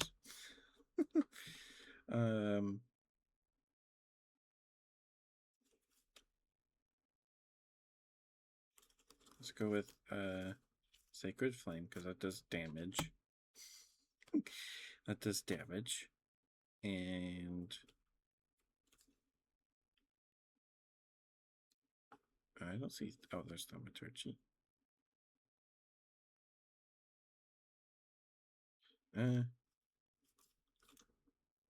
We get more cantrips later, so eventually we'll know all of them, I'm sure.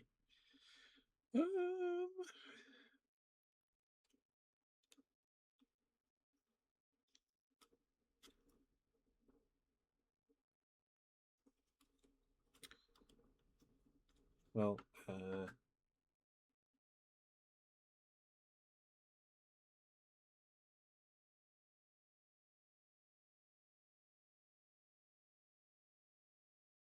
just a modifier that's 3.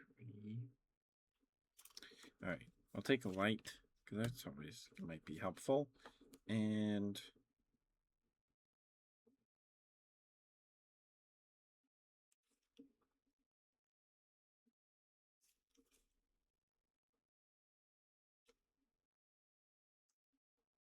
action. And sure, we'll go with Spare the Dying. Yeah.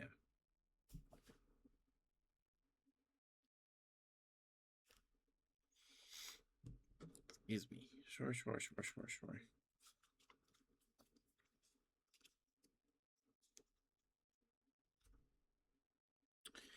And we get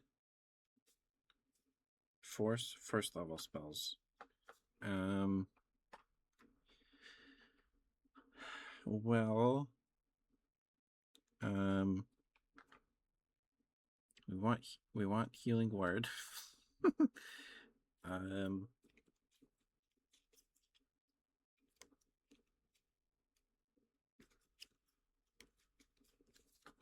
Healing word.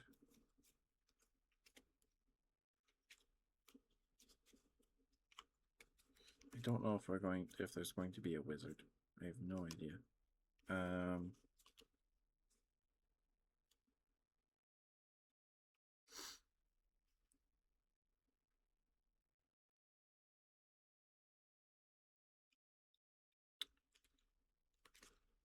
Inflict wounds is a first level spell. It is. It does 3d10 necrotic damage. That's a lot. Sure. Healing word. Inflict wounds. Guiding bolt's always nice. Then oh, there's Fairy Fire. Fairy Fire is on that list. It's in these books. Is sleep?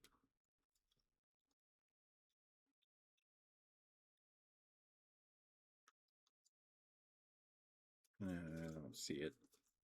That's too bad. Okay. Oh, and Cure Wounds. Cure Wounds is touch. Yeah, we'll do that instead of Inflict Wounds. Yeah, we'll do that. And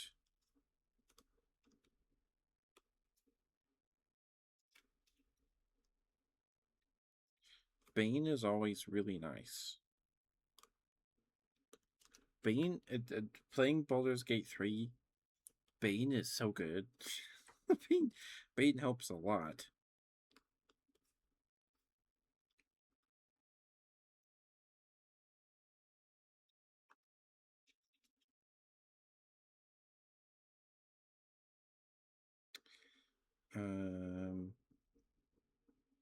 Where's Detect Evil and Good?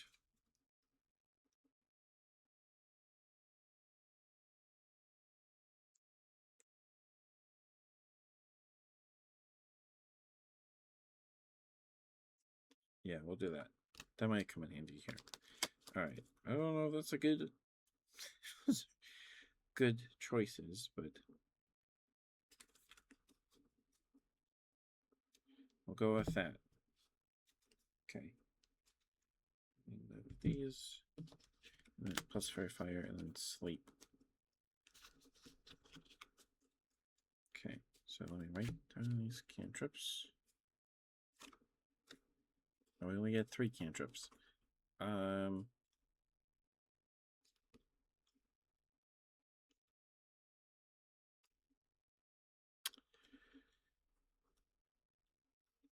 Let's get rid of Spare the Dying then.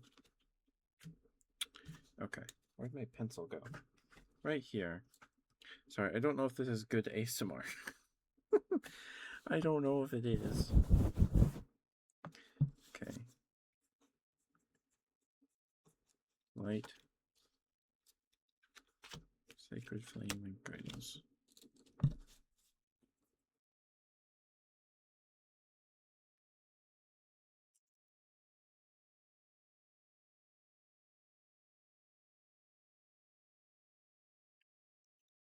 Okay, so cantrips. We have Fairy Fire. Detect Evil and Good. Cure Wounds.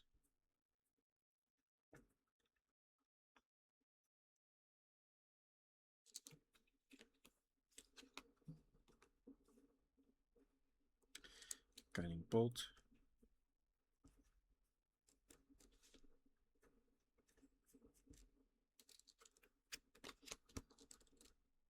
Healing Word.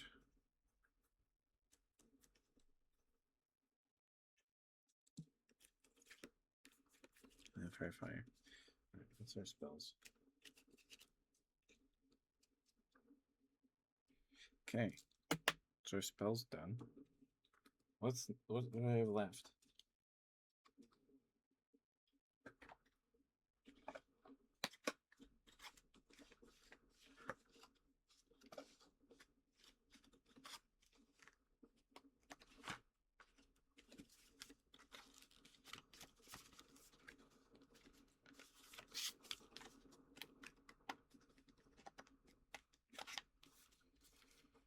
Okay. We did spells. We did background. We have our name. Subject to change. Oh, I need to write stuff down about my subclass. My domain. Eyes of Night gives me 300 feet of dark vision. And I can share it with up to magically share the dark vision with a number of creatures within 10 feet of me equal to my wisdom modifier.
On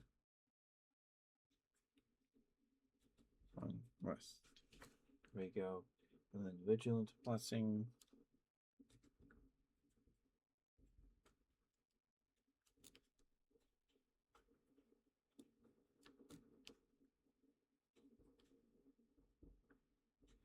Give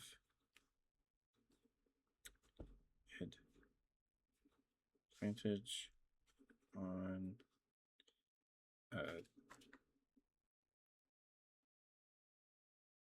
initiative.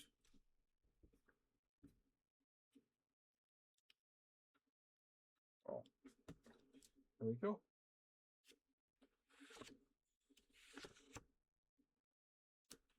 And that's that.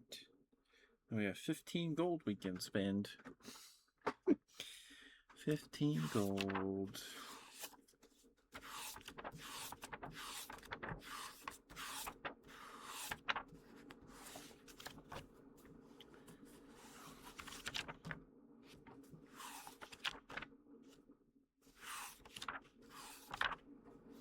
Let's see. I could buy a donkey. I could buy a donkey. Or a pound of wheat.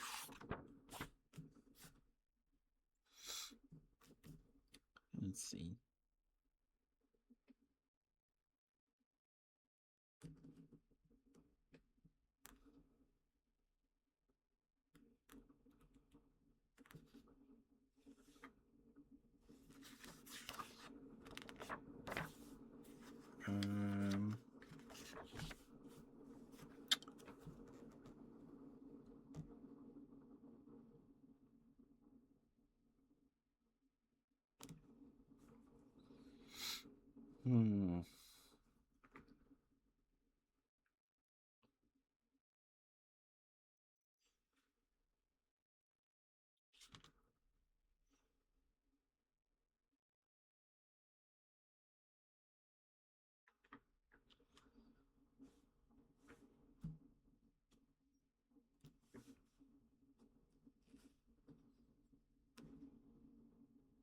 Do I need to buy any stuff? I don't know.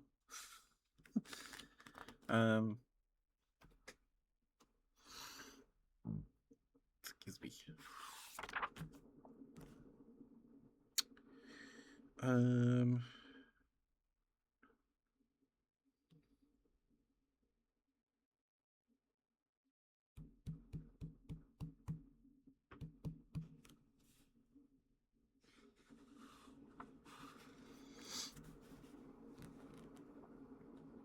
Simple weapons. Alright, how much damage does a mace do? I think it does a D6. Okay. What's my attack bonus? Probably just I'm proficient, so probably just 2. I don't have any strength. And then I just do a D6. It's been 2 hours already? Okay, we're almost done. And a light crossbow. It's a D8.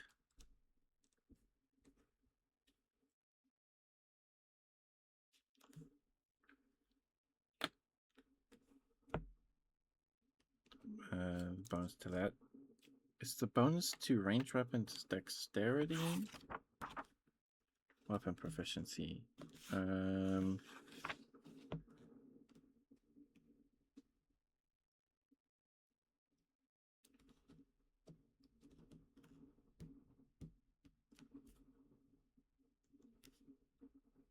Proficiency bonus to the attack roll for any attack you make with weapon.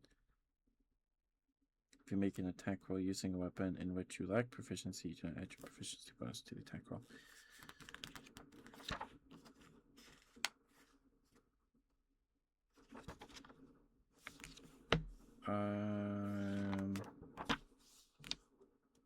I don't remember how this works.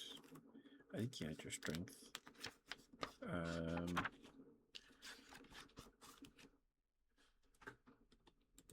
Let me see. D&D, you add dex to ranged attack rolls.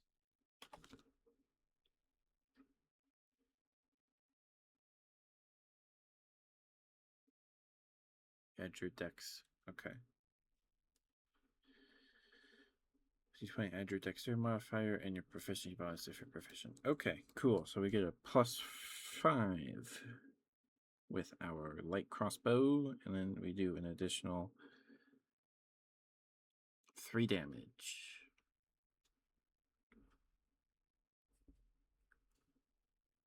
Okay. Cool. I guess I'll just hold on to the 15 gold.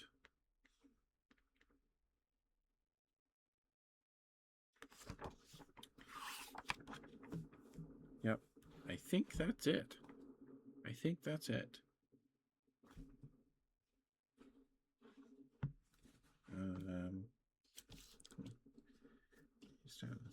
Intelligence.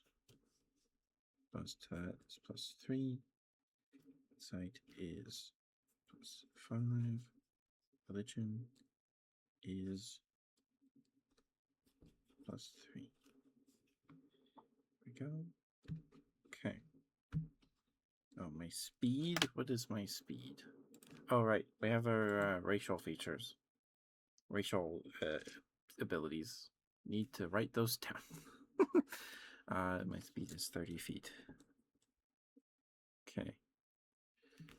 What is my initiative? How do you calculate initiative? Is that just your dex modifier?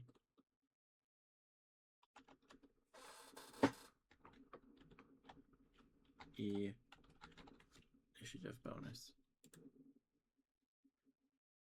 Your dexterity modifier.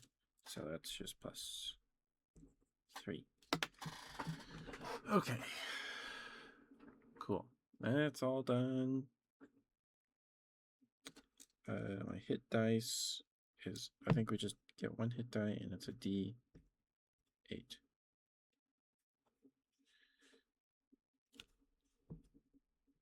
All right.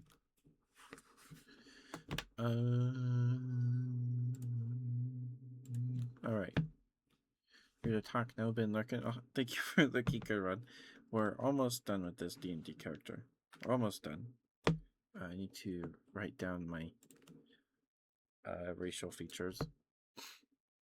You have dark vision, living construct, semblance of life. We don't need air, food, drink, or sleep. Gain the benefits of a long rest. We only need 4 hours for a long rest. Okay, and we are resistant to poison damage.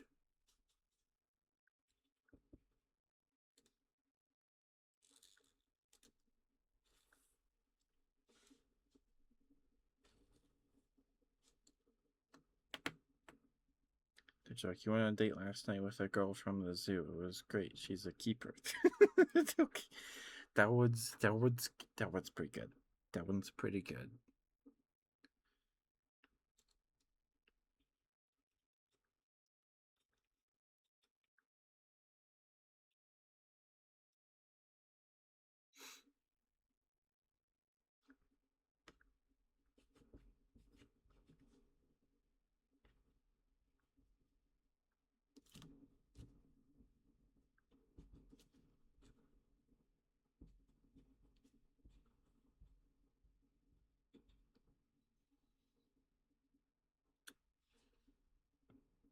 Okay, that's a 3rd level.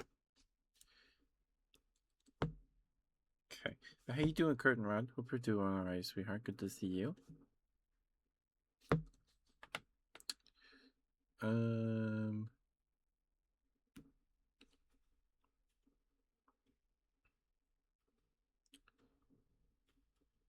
Okay, that doesn't.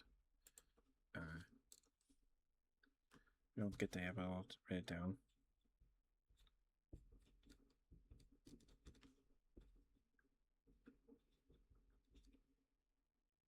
We can cast at 3rd level. Cast checked. Check as jewel. I'm doing okay, Karen. I'm doing okay. We're working on this D&D character for almost 2.5 hours. We're almost done. And then we get runic storage at level 3.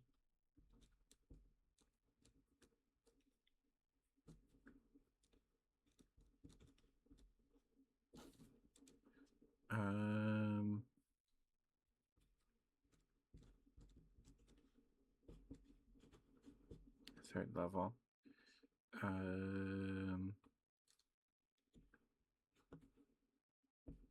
Store spell.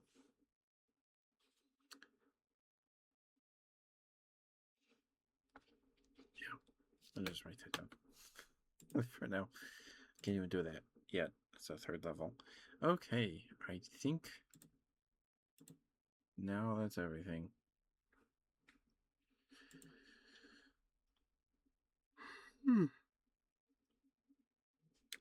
Okay.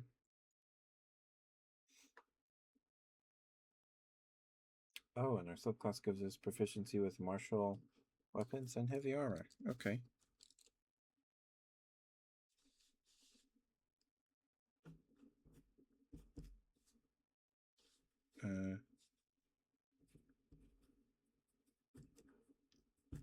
Do we want a martial weapon? Battle axe, flail, glaive, great axe, great sword, halberd, lance, longsword, maul. Maul. That's a 2-handed weapon, though. Morning star. Pike.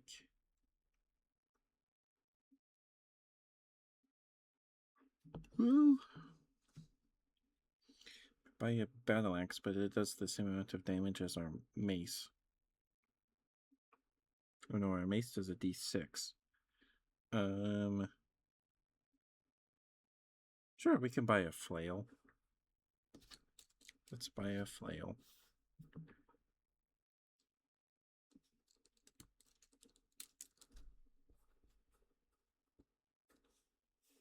flail. It's just +2. And it does a d8.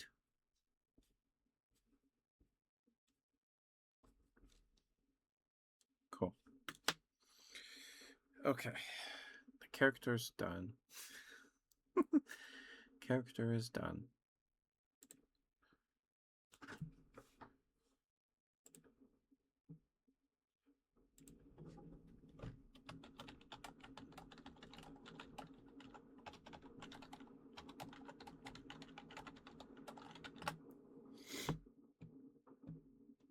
Cool. Oh, and I have 10. I have 5 gold.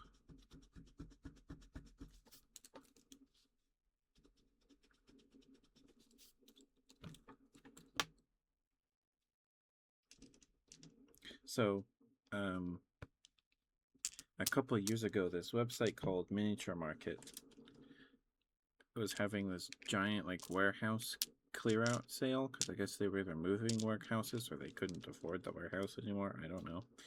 And a bunch of their stuff on their website was stupid cheap. So I bought 3 Space Invader themed deck boxes, and then I got a set of I think it's 96 or 66s.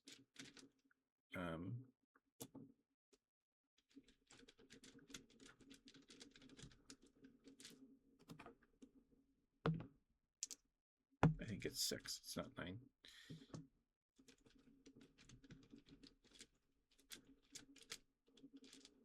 Yeah. Of D6s with Space Invader aliens on them. They're not engraved into the dice or anything. They're just printed on. So you can't use these things forever. Otherwise the printing's gonna smudge off, but I've barely used them. I used them to roll my stats.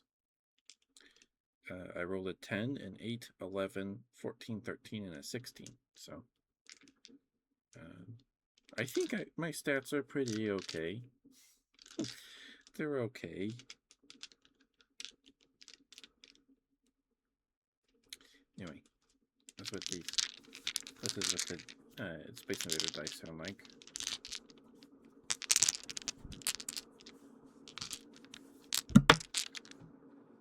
That's what it sounds like when I drop it on my desk. Sorry, that was probably loud. No, I dropped it on the floor. Okay, anyway, let me clean up here and then we will get the raid going, because it's quitting time. Just about. Put this character sheet in my folder. And excuse me.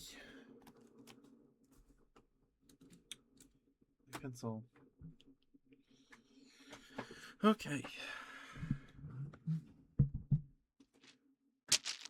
I have a big bag of dice. I got a couple years ago, when I was more than a couple years ago. I bought, I think it was a big bag of Chessex dice. Maybe, or just some, it's just Poundo dice. It came with a bunch of dice sets. It wasn't one of those Poundo dice that are a random grab bag of random dice. It wasn't one of those, but I think I have 10 or 12 sets of dice in here just from that. And then my dice bag has 3 inner pockets. So in one I have all the D4s, so I don't have to go digging for them. In another, I have a dice set that I got on Amazon. They're dice, but each side has a little dragon engraved in it around the number. And I just thought they were really cool. This D20, it rolls terribly. I just rolled a 3. I even did the saltwater test I floated it in a cup of water, and I think like the 2 or the 3 was the was what was floating on the top. This D20 sucks. It's just not. Oh, that was a 18, 9, 5, 5, 8. That was a 20. 19. But when I actually like sat down and used it, I was rolling terribly. But it's a cool little dice set. Thank you for the boop curtain rod. Thank you. They were just like they're white. They're white plastic or whatever resin, but because they're sitting in my black dice bag, they're smudged. Squeeze, don't squeeze me. And then in the third pouch, I have my Space Invader dice. And then my uncle for Christmas last year, he went to one of those thrift stores where they just have bins full of stuff, and he got me a pack of 66s and this giant playmat for like, it's big enough for 2 people, maybe 4 if you don't hog a bunch of space. Oh no, it's more than that. All right, I dropped one of the D6s on the floor.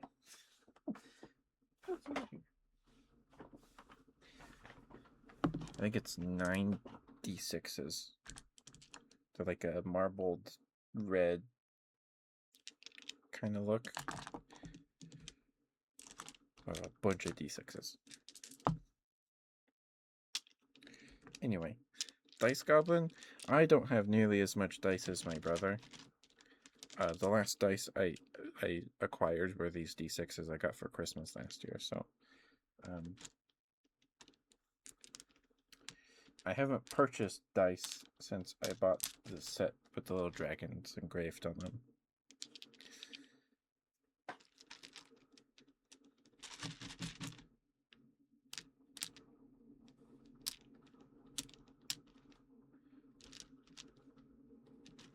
Anyway.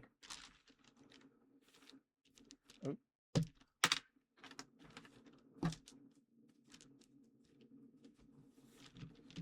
Let's find someone to rate. But yeah, I don't like collect dice like crazy or anything like that. I do that with cards.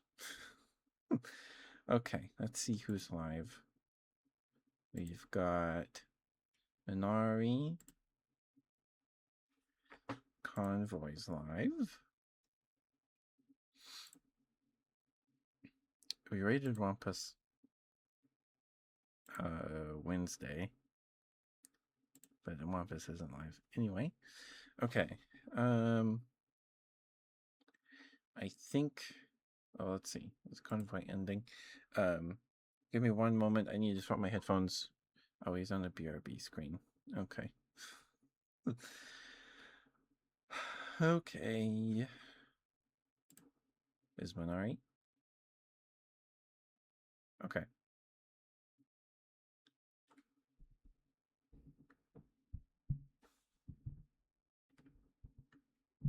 All right. Give me 1 second. I'll get the raid going. And yeah.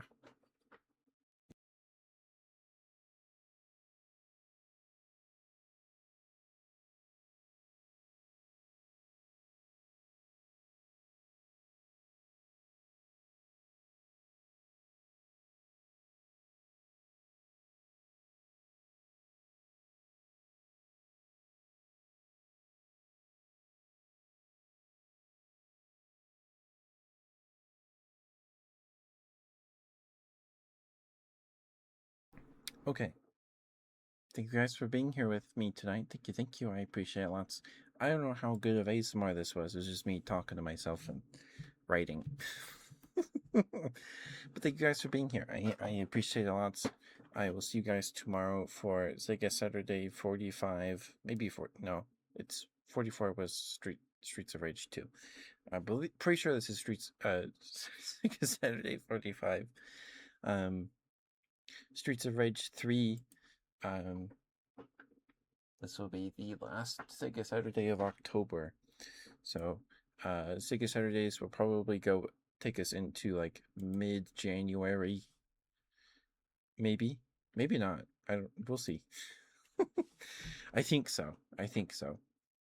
But good night, guys. Thank you for being here. I appreciate you all. Good night, Curtain Rod, Sucrose, Ninetail, CJ, Airy, Jam, Ninetail, Teto, Crid, Ame, Dulo. Thank you everyone for lurking. Thank you. I see you guys. I appreciate you guys very much. Thank you. Please be nice to Minari. She's very sweet. She does ASMR streams, I think exclusively. I think she streamed Minecraft once. But please be nice to her. She's very sweet. She's very cozy. Good night, guys. I love you very much. Take care of yourselves. Bye bye. Good night. Bye bye.